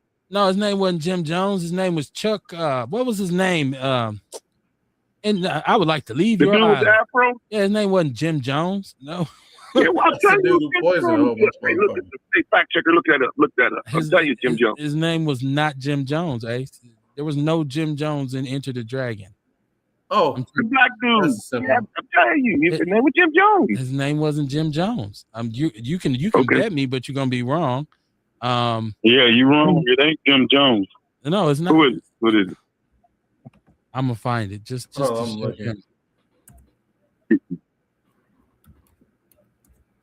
because he was Black Belt Jones. Jim Kelly was his name. Yeah, Jim Kelly, like the quarterback. Jim something, damn the same thing. Don't try to. No, you said Jim Jones, motherfucker. Jim Jones poisoned motherfuckers. Kelly was a fight. Jim Kelly was, yeah. And he was in for a Super Bowl. Jim. I said Chuck, so I was wrong. Jim James, same damn thing. Ewok said, "Ian, you got to look at the post from last night. One of your racist meth head friends tried fucking with me. I ate his ass up for practice. No Diddy. Okay. Yeah, y'all be on that warrior shit on Facebook. Motherfuckers. It's funny. I'm rarely in anybody's comments. Ruben said yes to Riverside. And what was the movie theater on Center? Mama Jenkins said it was the Oasis. Villard. I remember the Villard theater. Yeah, I remember the Villa too. I went to see Menace to Society in that motherfucker with my mom. Yeah, I'm surprised you can get your ass whooped in the Villa. The Villa got dangerous after a while. Man, it got real dangerous. Kevin LaFleur said Jim Kelly. Yes, you're right. Sir. Jim Kelly. Man, you come straight out of a comic book. I would like to leave your island. Welcome. Ruben said those were definitely the days. They were, man. I mean, I still remember the newsstand that used to be right across from the Grand. And I would got me on reading comic books, man, when I was little, man. My mom would we would always stop at that newsstand and I would get all my comic books from there. That's how I got into reading Marvel comics. So my daughter always bugged out when she was little and she would look at all these comic books I had from the early 80s and late 70s. And that I knew when all these movies come out, you already know the whole background with the characters, the X-Men and all that stuff, because I read those comic books. I used to go down there to that newsstand and get my comic. They've changed a lot of that now, Kevin. You know that? They changed the bio. Like, for instance, Joe Chill killed Batman's parents, but in the movies it's the Joker. Like, that's not true. That's not the origin. Yeah, well, I mean, a lot of these comic books are. Oh yeah, they changed it up so much. Yeah, they have to change the shit. That keep you engaged, and they kept me engaged for many years. Yeah, I mean, well, we talking about reading. So as a little kid, you know what I'm saying? Yeah. Like reading was fundamental. So I would sit hours in my room with my comic books and read those comic books. Oh yeah, me too. So a lot of kids don't get locked into that stuff nowadays. Ruben, I never did skate at Mayfair. Because I never ice skated. That's not something that we were ever invested in. But I do vividly remember my mom taking my brother and myself out there to see the rink, to show us. We went out there and she's like, "Let me show y'all." Oh yeah, so I remember when the ice rink was out there. I do remember when it was out there. Kerry Walker Jones says Jim Kelly. That's right, Jim Kelly. Johnson Park go-karts, Bonanza. Come on. Oh yeah, it was just. Who was this? Mama Jenkins? She said, "Remember Dap Wilson? That was his hangout." And Ruben Harrell went there daily. My parents went for the racing forum. Okay, Dap Wilson. What was that? Are you talking about the newsstand? Okay. Ruben said Red Barn. My goodness, boy, we aging ourselves tonight on this show. If you remember Red Barn, I grew up on Capitol Drive. Peaches record store. Yes, absolutely, man. Yes, sir, man. Mainstream music. From Red Barns to Popeyes. Discman, man. They illegally burned all my Malice album, all of my album. I still got this one in the plastic. They took all my stuff and they duplicated it, and then my buddy bought all of them. Actually, Jeff knows him. His name is Jack. He did, yeah. He's a detailer. Yeah, Jack bought Malice from Milwaukee. Thousands of Milwaukee, right? Huh? Said Malice. Who's Malice? That's the album I came out with many years ago. You can look it up online, and it costs $30. I post it every few months. Like, yeah, I used to rap. So that's you. Me. I used to rap. I used to MC. I used to talk shit. Yeah. Okay. It was interesting. This man was in the business of burning some shit and selling it back to you for full price. Yeah, and he did. That's just like getting robbed from your chain. Yeah, the feds ran up in their ass for that. I heard. Sharita Shaw, how you doing, Sharita? She said, "Hey, Outlaw family." Ruben Anderson said, "The House of Sound." He said, "The Bam Buster, the Barn Buster." Was that their burger? He said, "Send him a link." What you need a link to, Ruben? What you need a link to? If you want to come on the show, you want to be a guest on the show, let me know. We'll get you on. Absolutely. We'll get you on one of these days. Probably Wednesday. We'll be back Wednesday. We'll get you on Wednesday. You know what I saw that was funny? That the Southern Poverty Law Center, man. This is crazy. Yeah, that's a huge story. Poverty Law Center, man. Listen at this. Yeah. If you are familiar with the Southern Poverty Law Center, you know that this was an organization that was established that was supposed to be a nonprofit to combat racism and groups like the Ku Klux Klan and all of these white supremacist groups in the South. Now we find out that they are being charged They've been charged, and it's saying that between 2014 and 2023, they funneled more than $3 million in donated funds to individuals who were associated with various violent extremist groups, including the Klan and the National Socialist Party of America, which is basically the American Nazi Party. So a grand jury in Montgomery, Alabama, has indicted them with 11 counts of wire fraud, false statements to a federally insured bank, and conspiracy to commit concealment money laundering. So basically, they're saying that they were telling people that they existed to get rid of these groups, but in turn, they were paying these individuals, and they were making it look like these people were ramping up their threat levels so that they can justify their existence. So that led me to think of how many of us are fooled by fake racism on a daily basis, because race is such a hot button topic. And I know black people, we some emotional people. We want to be mad. We want to let white people know, right? We want to give them the business, and all of us are ready to fight racism, wholeheartedly. But how much of this shit is manufactured, right? Like, how much is slanted? How much is false information?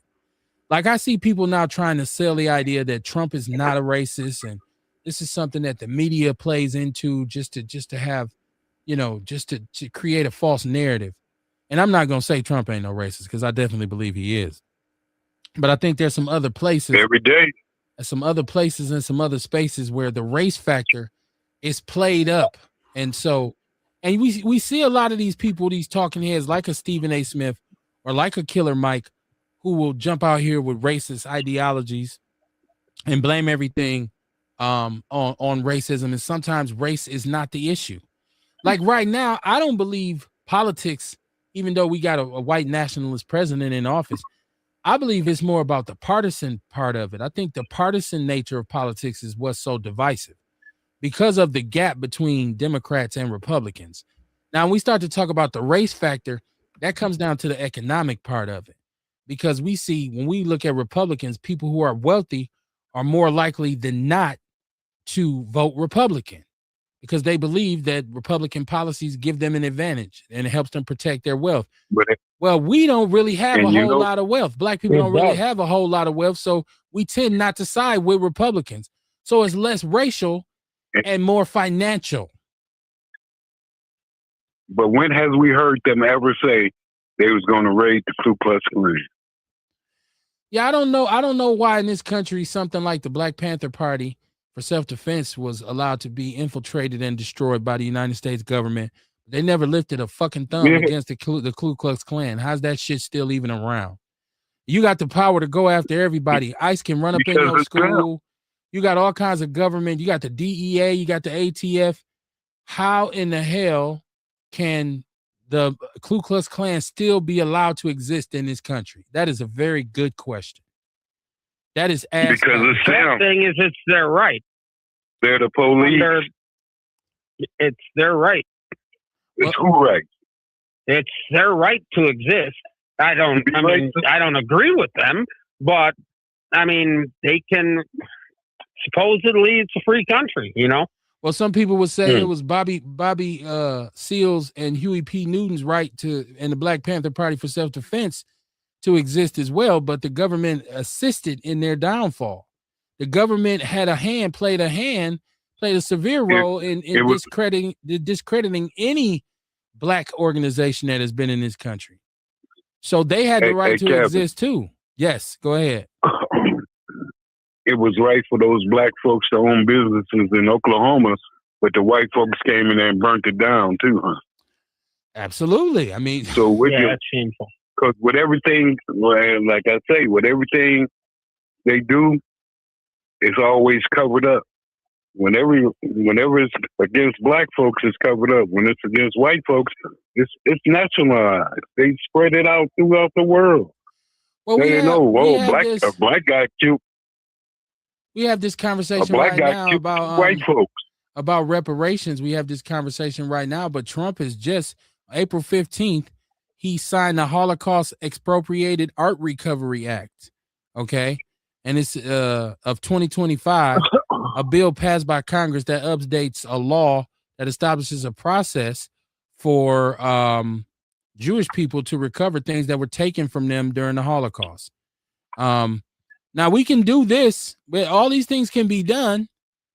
But when it comes to reparations, people say, that never happened. That can't happen. Why would we do that? No, that's stupid for us to do.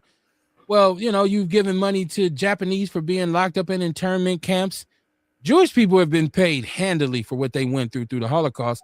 But there are statistics that prove there was more lives lost during the Middle Passage than there was during the Holocaust. Okay. And I'm not downplaying the Holocaust, but I'm saying, of course not. They're getting paid every day.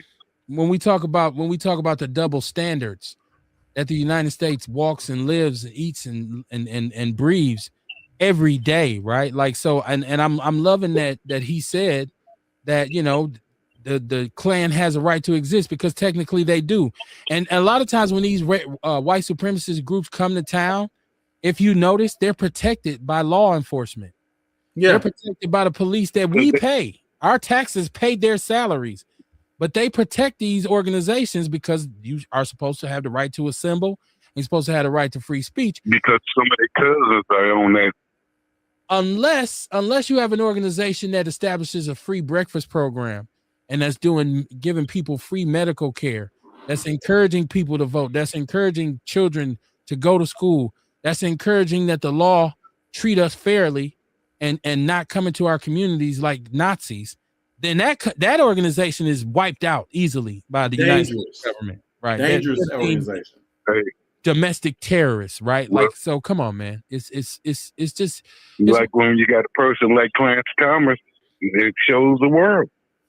It's what we call the hypocrisy in our democracy. And I think a lot of people, when you hear that, you don't understand. And I think this is why Dion is so adamant about how much he dislikes America, because of some of the things that America has done, but in particular, some of the things that America has done to us as people of color.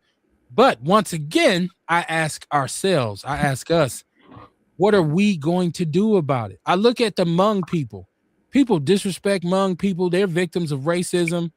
They do business with themselves. They are not worried about your ass. They have a school. They have a school up here. It used to be the Old Morris Middle School. They have a school there, the Hmong American Peace Academy. They have a store where they have a bar. They have clubs. They have houses over here. They party so hardy in the summertime. I'm talking about 50, 60, 70 of them in the yard. You don't even hear music. You don't hear shit. They party so quietly. A lot of times I'm sitting here like, that is the quietest party I've ever seen in my life. Because y'all know, if I had 75 of my closest black relatives at my house, we're going to have the music up. Motherfuckers going to be pulling up with their 26s in their truck, bumping and shit. It's going to be smoke in the air because I'm grilling like a son bitch. Somebody going to get into it. It's going to be a fight. I'm sorry. It's going to be a fight. But they are just self-contained. They worry about themselves. They do them. They have solidarity. We do not. When are we going to take a page out of their book? For all we say about Latinos, they have incredible solidarity. I mean, they have communities where they speak their own native language. The signage is in their native language on the south side of Milwaukee. You're like, what the hell that billboard say? Because it's written in Spanish. But we'll sit around and we're so divided. We're at each other's throats all the time about everything. Everything. You mad about whatever somebody says. And a lot of times it'd be the people who really are the most non-productive that are the most angry. Right? Like non-voters are the most critical people in the world. They really are. Like they got something to say about it. They got the strongest political opinions and don't vote. If you When's the last time you vote, Malik? Man, I ain't vote since 98, but that don't mean nothing though. I don't fuck with that shit. They're gonna do what they want to do anyways. So fuck that old sissy ass shit. Ruben Anderson is asking about your CD. Yeah, I sent him a couple links to some songs. Ernest Walker said, I bought that Malice album from a nigga on 77th and Mill Road. That was probably, man, my shit was out probably there for a minute. No, I wasn't out there. I was in the hood. Mama Jenkins said, yes, Kevin. Yes, Milwaukee was the shit back in the day. Blacks live great. Thanks for bringing that up, KB. What a disgrace. I loved growing up in Milwaukee. I'm here to tell it. I had a great time. We always had somewhere to go, man. Oh yeah, Milwaukee was. I mean, dope. even if we just walked up to Lincoln Park to go swimming, like that was an adventure in itself. Like it was always something to do, man. And I tell people all the time, we didn't have a boys and girls club. We didn't have a community center. We didn't have none of that shit in our neighborhood. And we had somewhere to go all the time. And, you know, we playing basketball, we playing football. Hell, we play football in the street with a Nerf ball, right? Which was dangerous. And I wouldn't suggest it to kids nowadays because they're so soft. They're going to break something. Kids' bones break a lot easier. And we might come riding through your neighborhood 20 deep on dirt bikes, man. And we'll put a ramp in the alley. And we're going to jump that ramp all day long, right? Until somebody mama call them to come home. So, but yeah, at one point there was a lot to do in this city and a lot of places to go. But you didn't see the level of clownery. You didn't see the level of buffoonery that you see when you go somewhere. Hell, I can go to the store now just to grab something and somebody acting a goddamn fool. And looking at you like you want, like you're gonna approve it and shit. Like I'm not with that shit. Somebody's calling my name. Who's that? 2 cans in the ball. 2 cans. There you go. Cans. That's all you need is 2 cans in the ball. There you go. Right there. You know what I'm saying? So now, is that a Milwaukee thing or is that just a hood thing? Cans was. Oh, that's everywhere. Okay, that's a hood. I know. We had man. Where they got sidewalk at though. Yeah. Ruben said he's gonna bump. He got your links. He's gonna bump your album in a minute. Mama Jenkins says, "Is David King running for governor?" David King is supposed to have been on Outlaw Radio a while ago, but it was when my back decided that it was going to take a break on me, and we were on hiatus for a month and a half or so. Yeah. But David King definitely is supposed to have been on the show. And if he's listening, or Ian, I know you and him are pretty cool. He's welcome to come back. He's welcome to come on and talk about his candidacy for governor. Because I mean, an alternative perspective is definitely needed. Kerry Walker Jones said it was great before Chicago brought their ass here. LOL. A lot of people blame Chicago for screwing up Milwaukee, don't they? When that welfare system was sweet and they can come over here and get a check. The highway I-94 used to be busy. I can say this. I do remember a time when things started to turn around when you seen an influx of Chicago crime coming here in terms of drugs and gangs. I can say I remember that. And I remember a lot of times when the Chicago guys would come over here and tell you if you was from here that they was from Chicago and it was their city now. So, you know, Milwaukee dudes had to turn it around. He had to turn the tide and go to fighting back, man. So yeah, Chicago is definitely an influence on Milwaukee. Definitely a lot of people came here from Chicago and brought some of their Chicagoisms with them, right? Like we know that to be true. Mama Jenkins said there was family supporting jobs and people worked. Absolutely. People worked. Yeah, man. You know. Oh yeah. I always remember the time when every older black man had so many keys on his damn belt because he probably owned about 5-6 houses and everything he had, his garage, his everything in his yard was locked. So yeah, so many damn keys on his belt, and all he did was big ass loop that looked like a huge shower curtain ring. Keys everywhere. I remember that. All those men in my neighborhood was Mr. Somebody, and they all would come home from work in the evening and get out with their lunch pail, and you know, it was just a different time, man. And it was, and they protected our neighborhood, so they night, they're gonna walk around, walk in the alleys, make sure ain't nobody breaking in your garage and all that kind of stuff. Go ahead. So the question I got is, you have a skyscraper on 27th and Thompson. Why you can't turn that into a apartment complex? On 27th and Townsend. The old L. Smith corporate office. Oh, yes. Well, that definitely can. Man, there's so much. First of all, you got an industrial corridor, right? Like we have an industrial corridor that runs through the middle of this city, and there's there's railroad tracks, and there's nothing but industrial property that's been vacant for 30, 40 years sitting there. So there's a lot. I mean, if you go on Center Street, Burleigh, North Avenue, MLK, you go through all these neighborhoods, it's nothing but vacant commercial property, right? And a lot of that is because we don't have the black business infrastructure that we once had, because we want to go and shop with white people in the suburbs. Right? That's kind of like what kills the black dollar in the community is that we can't wait to give it back to the white man. Like, Well, white ice is colder. White ice is definitely very frosty, ain't it? It's it's so cold, Ru. It's so cold, Ernest. I mean, it's so cold. It's so cold. Yes. It's so frosty. It is, man. And we love. Listen. As much as don't melt as fast. As much as we talk shit, black people have a lot of us have a built-in kind of reaction if white people are there. We feel better if white people are around when we do something. Like you got people who brag like, "Oh, I don't go to no grocery store in the hood. I go shop with the white folks." Right? I go shop with the white people because their produce is producing more. Right? Like it's like their apples are a little bit crispier. Like it's we feel a little bit better, man, when it's a white person around, man. Like that's so funny, dog. He says the apple crisps are crispy. Just a little bit crispier, man. They're fresher, a little bit fresher, man. What the fuck is wrong with people, Kev? Jesus Christ. Man.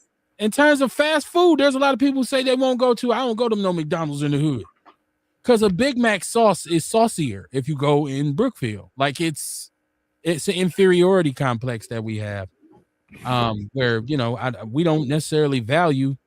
A lot of times we don't value ourselves. We definitely don't value where we come from. So if we look at the state of our community, a lot of times we're waiting on someone to come and do something for us that we could do ourselves.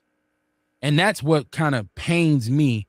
And that's also why people say, well, Kev, you be on the podcast and you be talking shit, but you don't do this or that. In terms of organizing and getting out here in the streets with the people, I already been there and done that. And I've done that. I've dedicated years of my life to grassroots organizing. I ran with the Panthers in Milwaukee. We went to a lot of places and a lot of spaces that discriminated against us. We went to stand up for our people downtown. We interrupted city hall meetings, common council meetings. But our biggest critics were other black people, which kind of made me a little bit disillusioned. Like, what the hell am I doing? Why am I putting myself in harm's way for no reason? Like it just became something that just was no longer fruitful for me. So I decided to step back away from that. So, but yeah, I mean, I just think that this is a time where we got to figure out, and this is the one thing we said a long time ago before Trump's first presidency. Yeah. I said, the only good thing that's going to come from this is all we going to have is us for sure now. So this will be a chance for black people to circle the wagons and do for self. Well, it didn't happen during the first presidency. No. And then old Sleepy Joe came in, and that was kind of like a 4 years of whatnot, as they call it. And then now we got another Trump thing going on, and I don't see us doing it right now. I see us complaining a lot. I see us crying a lot. But where is it at? Where's the action at? Right? Like activism without activity is useless. Like you need to. That's why I don't go to a lot of meetings in the community, because there's nothing that comes with them. Like if we go to a meeting, let's have an agenda, let's follow that agenda, and then let's have a follow-up.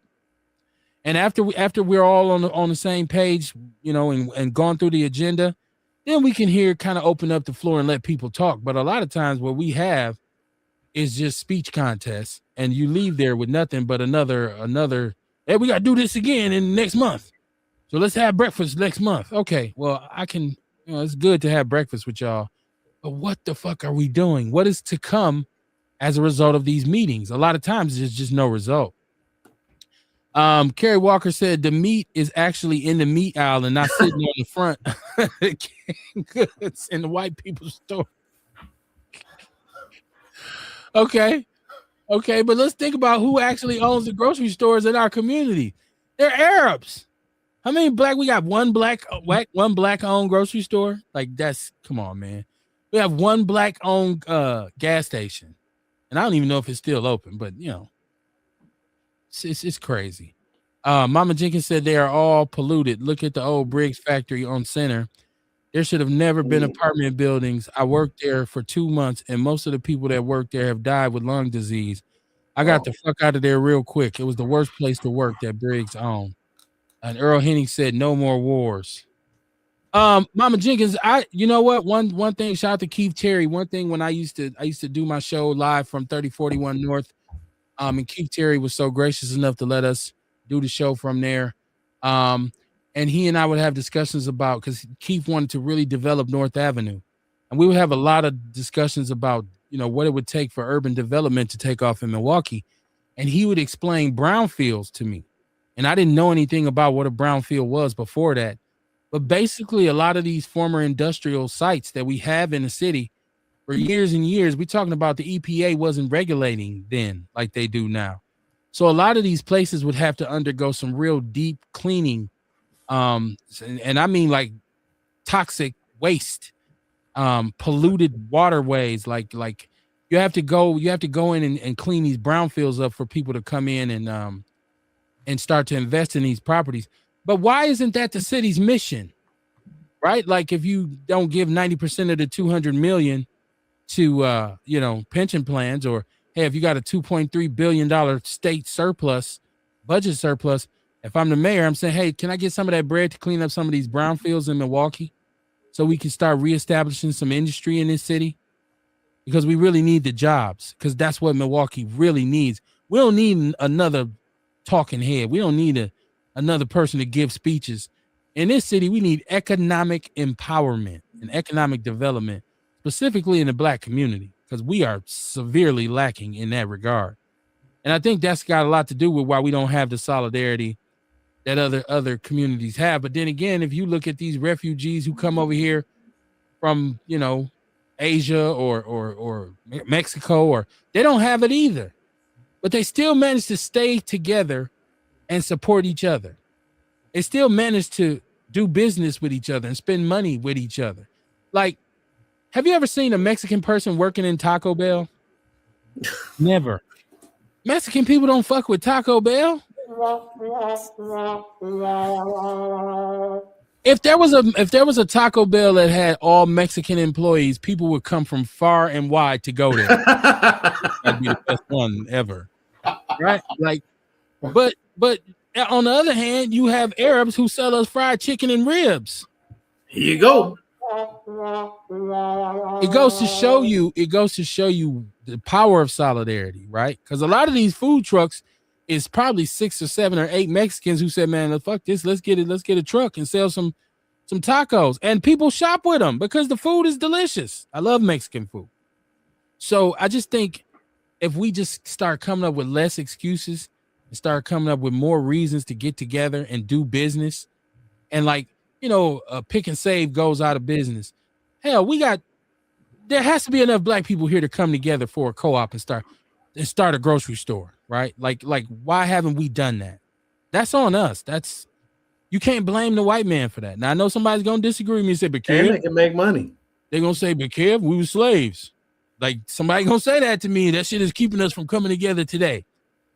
But if there's anything we need to do is shake that shit off. We got to get it together, man. We got to get it together. Mama Jenkins, you're right. No economic development.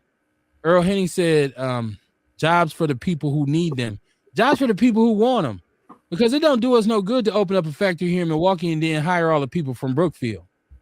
Like if you're going to open up a factory here, you need to be hiring the people that live in the city. Right? So, that's one thing too.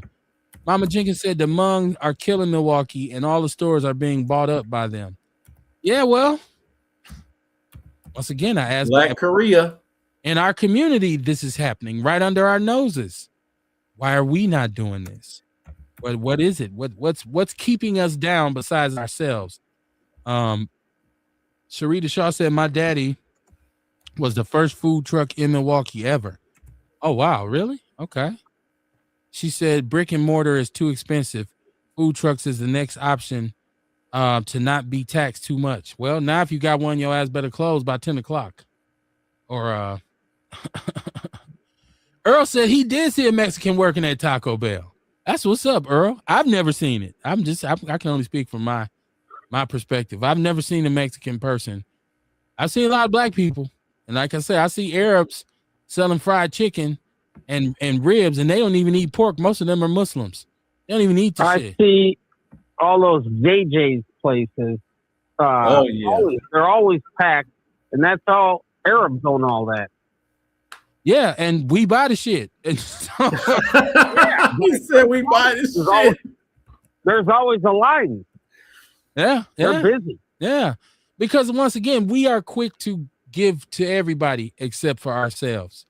Like, we do business with everybody. Like, nobody spends more money in this country on hair products than us. But lotion, Vaseline, hair care, like shampoo, grease, hair grease, weave, wigs. Nobody spends more money than us. But who owns the stores? Asians. And they will get in your ass if you go in there acting a fool. You didn't even know it was 25 of them in the back room. Come out there. I'll jump out ready to whoop That's your why, ass. what was that Beauty Island on Capitol, right over there on Fond du Lac years ago, where they had just established this reputation where they were jumping on, like, black people were in there getting jumped, and the pregnant black woman was getting jumped, and they had to boycott them to run them out of business.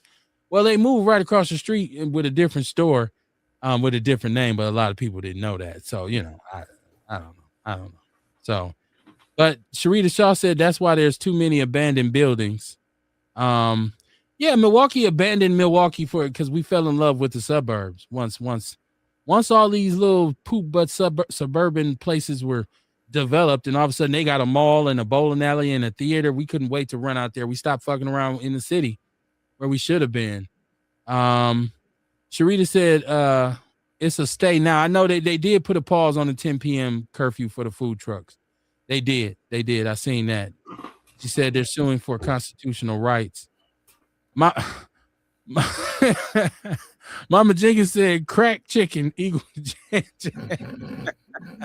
the comment of the thread. That's fucking hilarious. Oh man, we Nope, show line up with many black asses. Ewok, you making a good point. He said you ain't never lived by Mexican people. People work where they live at. Well, actually, Ewok, I live by Mexican people right now. I live by a bunch of Latino people right now.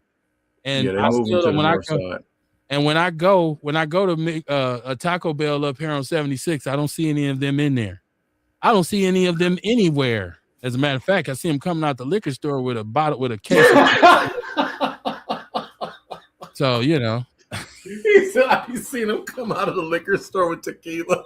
And a case of Modelo. Shit, I see them there. When they get off work, when they done went and put a roof on somebody's house, I don't see them.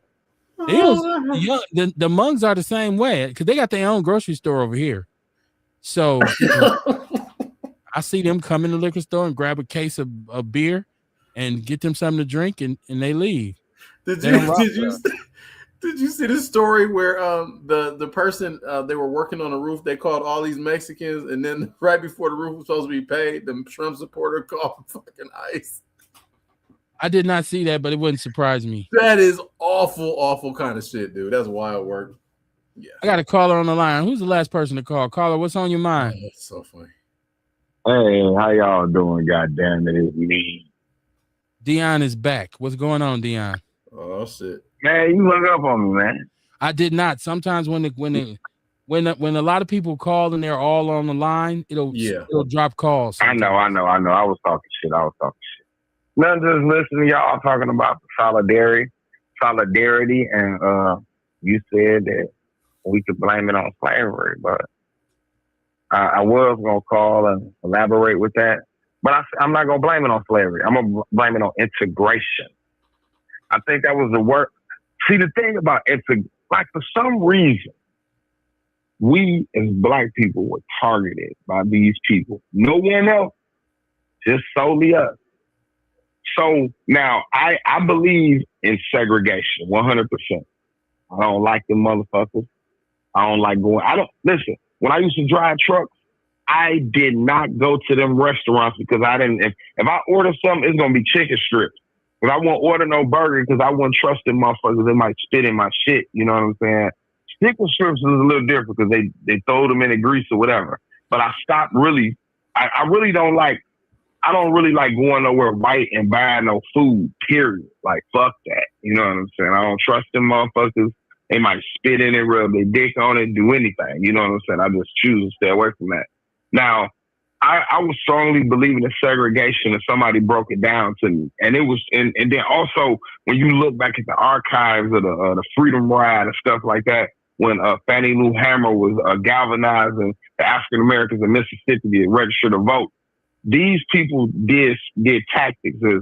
Didn't allow gas to go to their gas stations, didn't allow food to be delivered to their stores. They did a lot of bullshit, so they was able to isolate them all.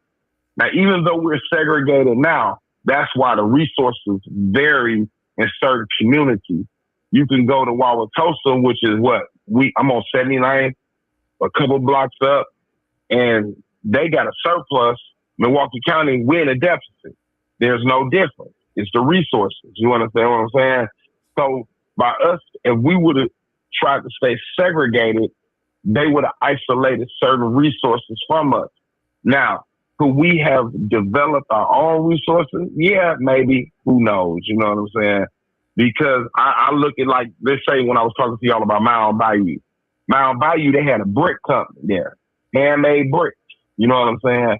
The white people didn't want to buy the black people bricks and force them to go out of business. Like, what type of shit that is? You know what I'm saying? And the man was talking about the construction of the bricks was like, he was just breaking it down like the brick was innovative. You know what I'm saying? It was almost like, even to this day, they still don't use that type of brick that they was showing. You know what I'm saying? But it just shows that if we would have been, as you say, self-contained and solely providing for each other in our community, they would have targeted us and took our resources. So integration is a little bit more complicated than people think. And also, you know, I believe a lot of people, you know what I'm saying, we did want to be treated equal. You know, I mean, what's wrong with equality? That's what I'm saying. If Trump and these motherfuckers feel like they don't want black, stop taxing us. Like how I used to feel about being a convicted felon. You don't say nothing about a convicted. I owe the IRS right now. You know what I'm saying? And that's another thing. You know what I'm saying? It makes ain't no such thing as bootstraps. Because if you pull yourself up by your motherfucking bootstraps, and if you ain't got no family and no dependents, you gonna owe the motherfucking IRS. You know what I'm saying? But that's another story. If y'all don't want our money, stop taxing us. So I do understand that if you take the same amount of money that you take from me as you take from one of these woods, you feel what I'm saying? That I should be treated and have the same voice and equality as them.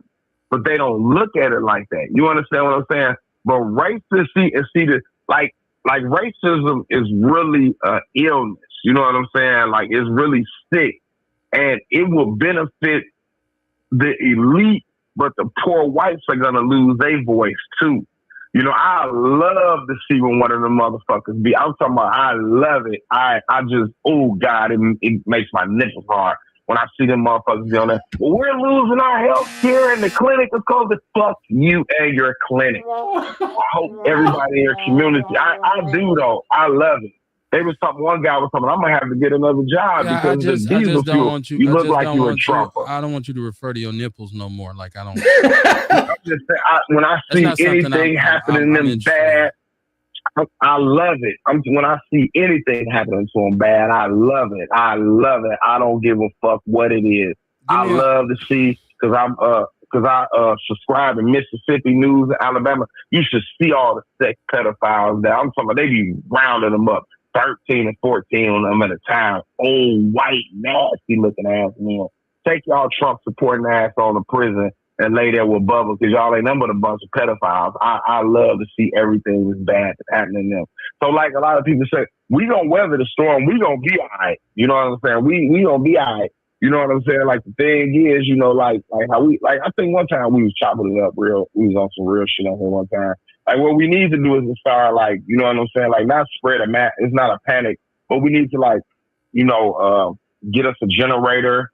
You know, I've been trying to go half on a pallet of water with people forever. You know what I'm saying? Get our water supply, toilet tissue supplies, non-perishable things that we need. So when things do get tight around here, you know what I'm saying? We'll be all right. You feel what I'm saying? We'll be all right. Because COVID was just a sign of things that happen. And if things keep going in the way that they're going, it's going to get a lot more tight around here. You know, they was talking in one state, they was talking about, I think, Washington State, a guy was like, gas $6.59. That's ridiculous, man. You know what I'm saying? Like, we was making life-changing decisions that they taught before. We really making them now. I seen the motherfuckers fill up an SUV the other day. It was $99. Come on, man. Dion, let me get to my chat room right quick. Go ahead. I'm about to mute you real quick. All right. Mama Jenkins said, no, Beauty Island whooped many black asses. Yes, they did. Ewok says the Mexicans by you got money. They ain't working in the restaurant. Well, I tell you what, you can say they ain't working in the restaurant, but they work in all the other restaurants around here.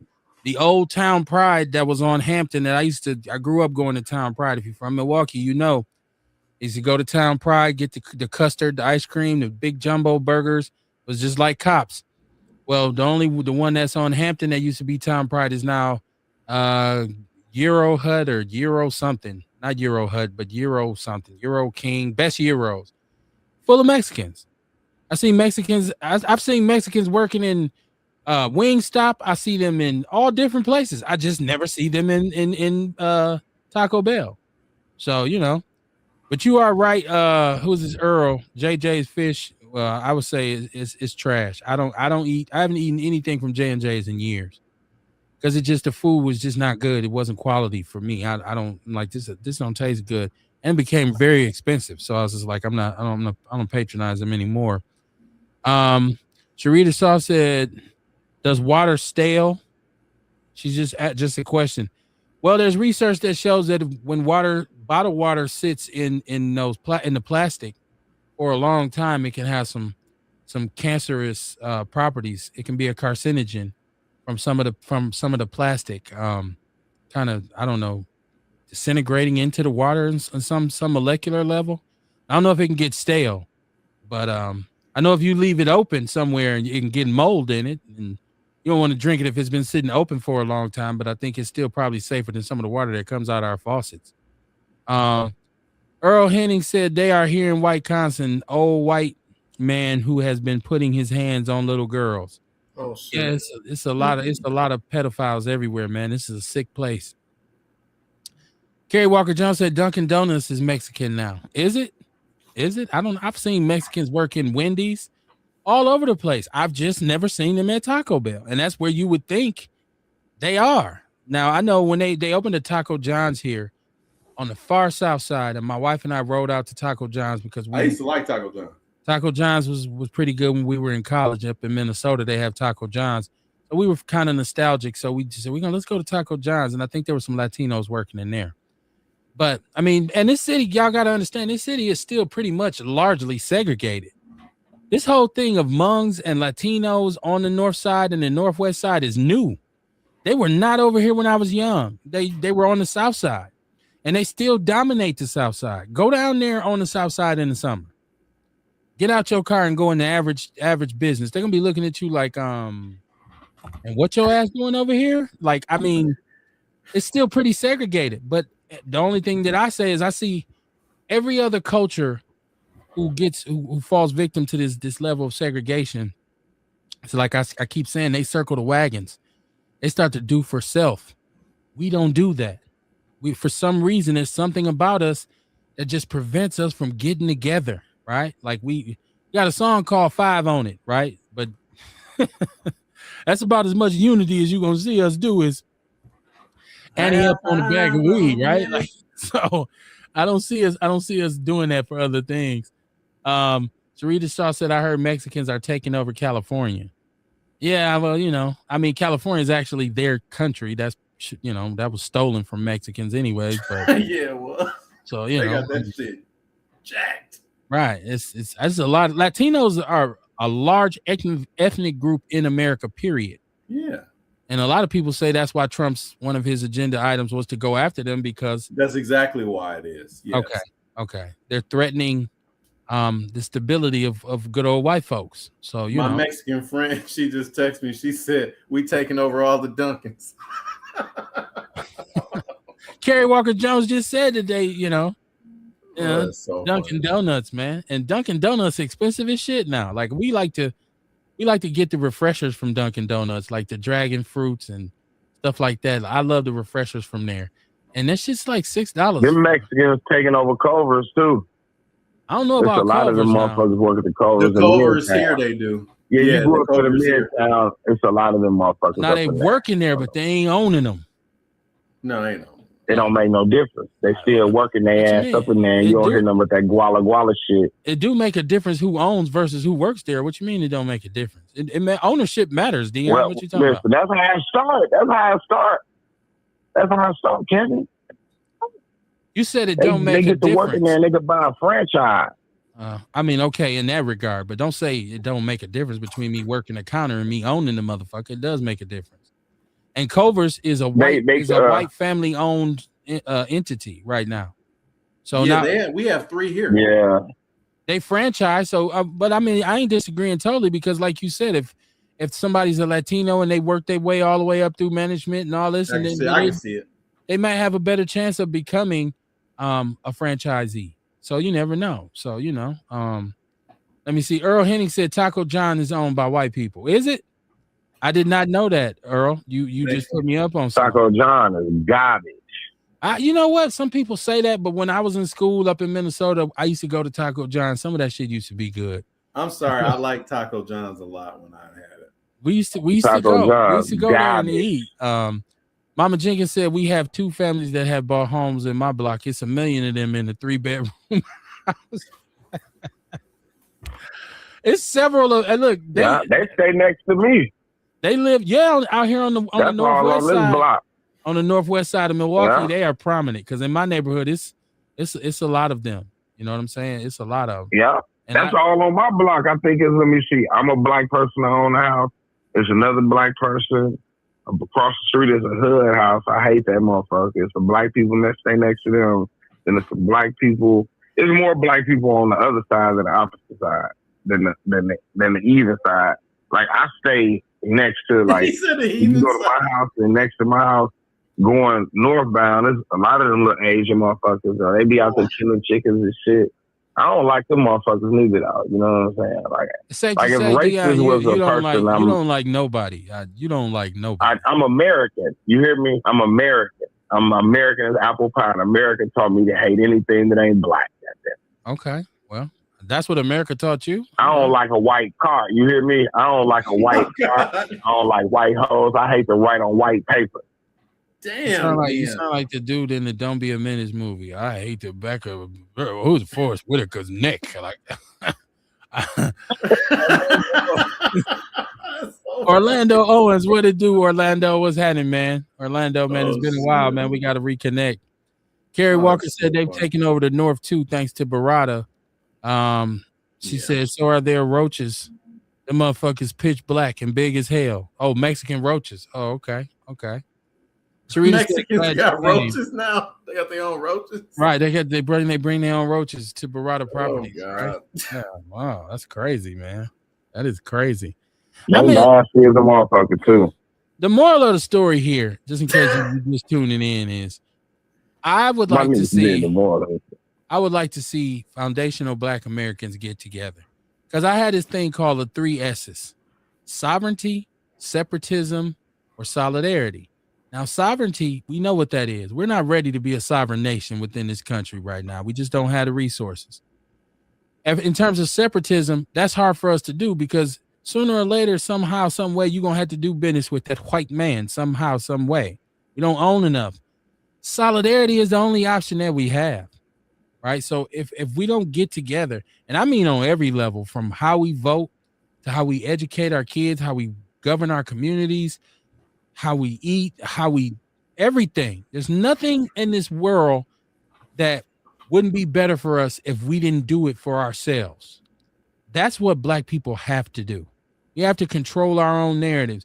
And we're going to play this political game. We need special interest groups. We need lobbyists. You see with this gerrymandering, now they're saying that a lot of the members, some of the members in the Congressional Black Caucus are in threat of losing their seat. Well, shit or get off the pot, right? Like maybe if y'all was doing y'all job, we wouldn't be falling victim to this. But now that it is, it ain't no turning back. So I'm just to the point where I'm ready to stop complaining about everything and start being active and start trying to do something other than complaining about the shit. One thing I can't stand is somebody who complaining and whining all the goddamn time.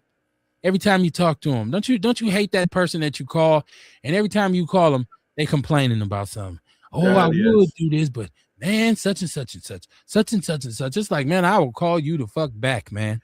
So Yeah. I just want us to get on the level of we're not gonna complain like we're not gonna complain about the things that they do anymore. We're gonna just start doing our own thing. And like my man said, we need to start withholding our money. Our money speaks volumes. Yes, it does. Ask Target. If we stop blowing our money towards every little whim and say, nope, we keeping it. We keeping it and we're gonna put it into purchasing these vacant homes, purchasing these commercial properties, purchasing all of this stuff in our community that's been abandoned sitting. We're sitting in the neighborhood for years and a building to be sitting there for 35 years vacant.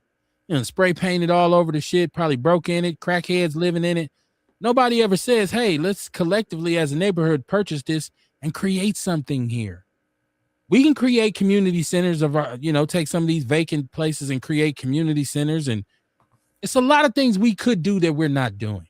And that's not me talking down to the people. That's me talking up to the people.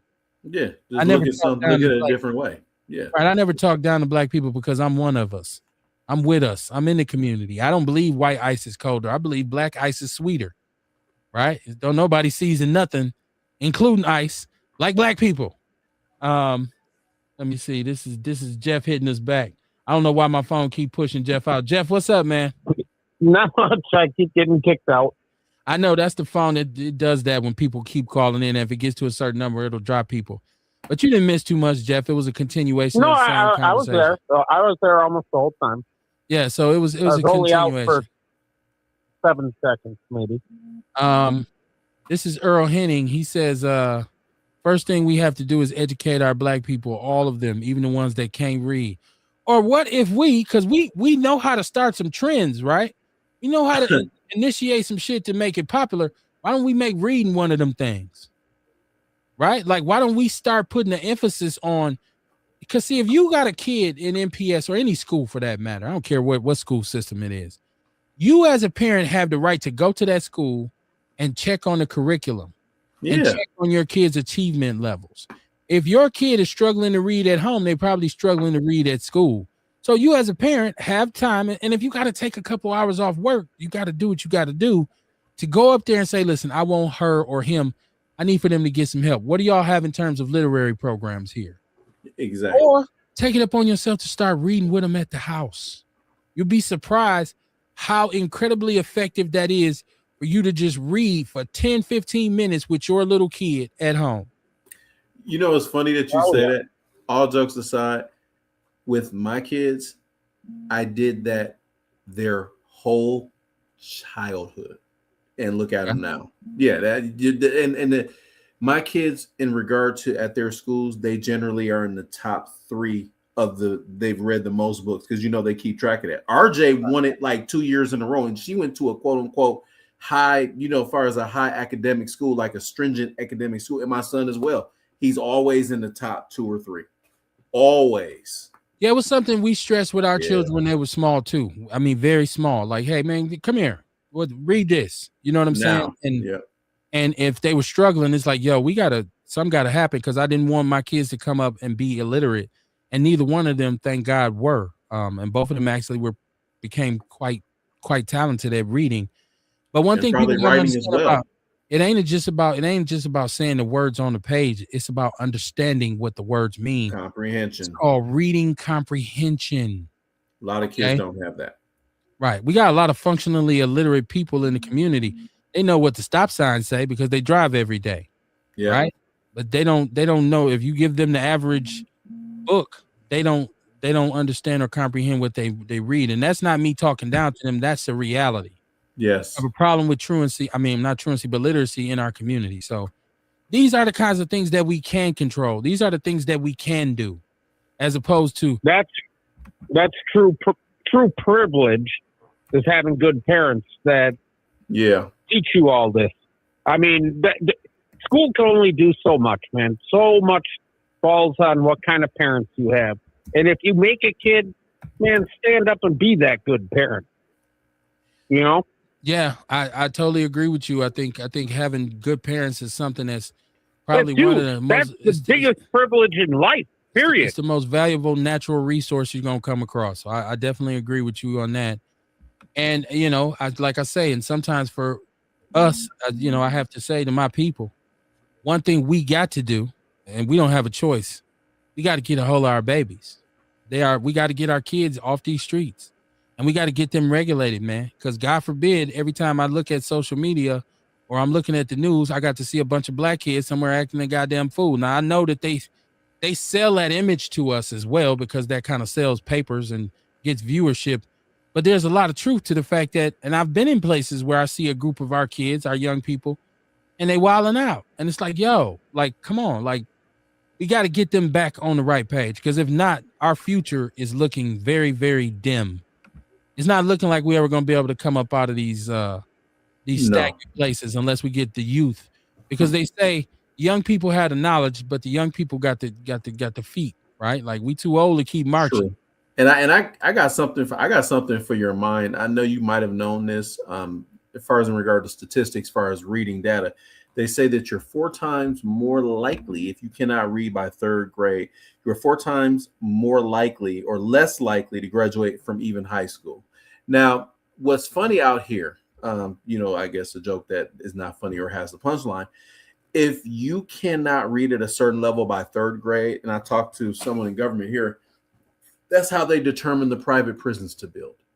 By that, when they do those tests, those standardized tests, if let's just say they don't do well, they know we're going to build this many prisons by year 2029. We'll do this by year 2035. When he told me that, I was like, yikes.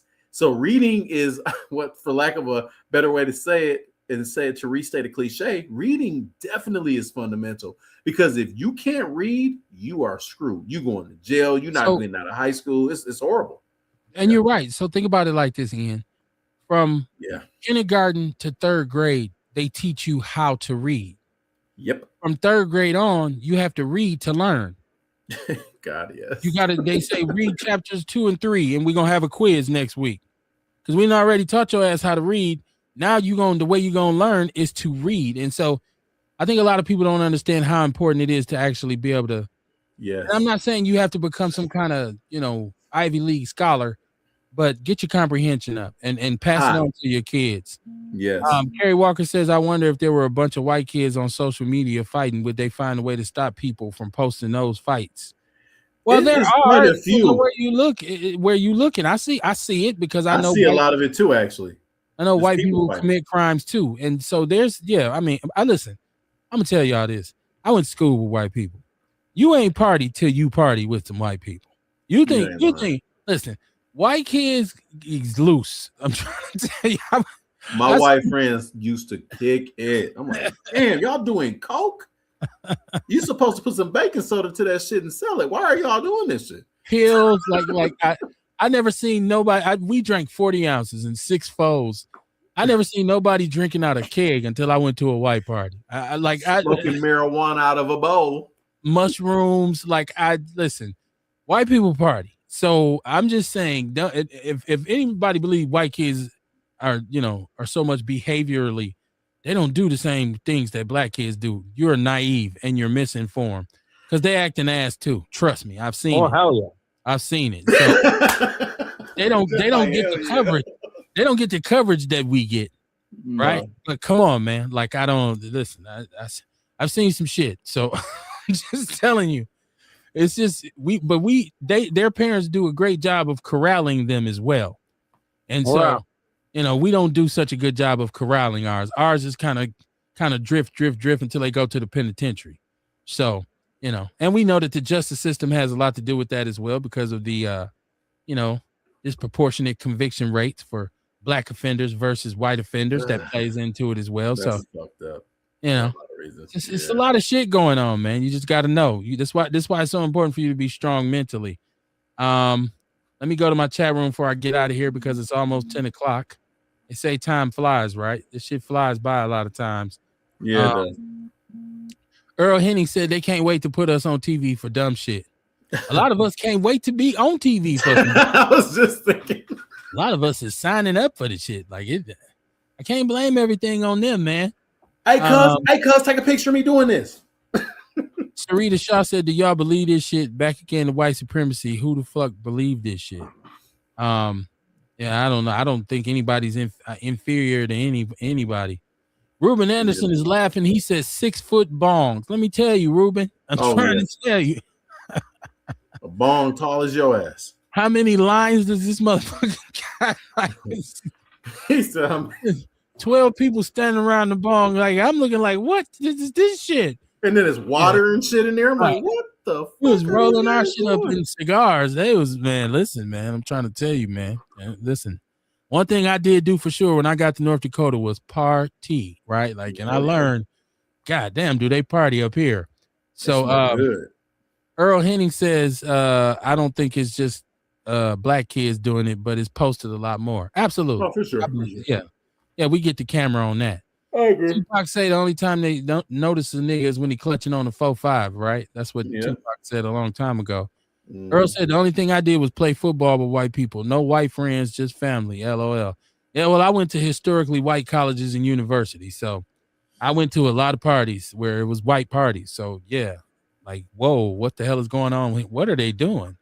Like, what are they doing over there? Like, why does we look like little nuggets? What is this, man? What's going on? Like, they growing the shit in their basement. Like, dude, man, I had a friend that was doing that too. I was like, oh yeah. But like I said, man, it's all about nowadays. We got this media and it's built on sensationalism. Yes, and that sensationalism sells.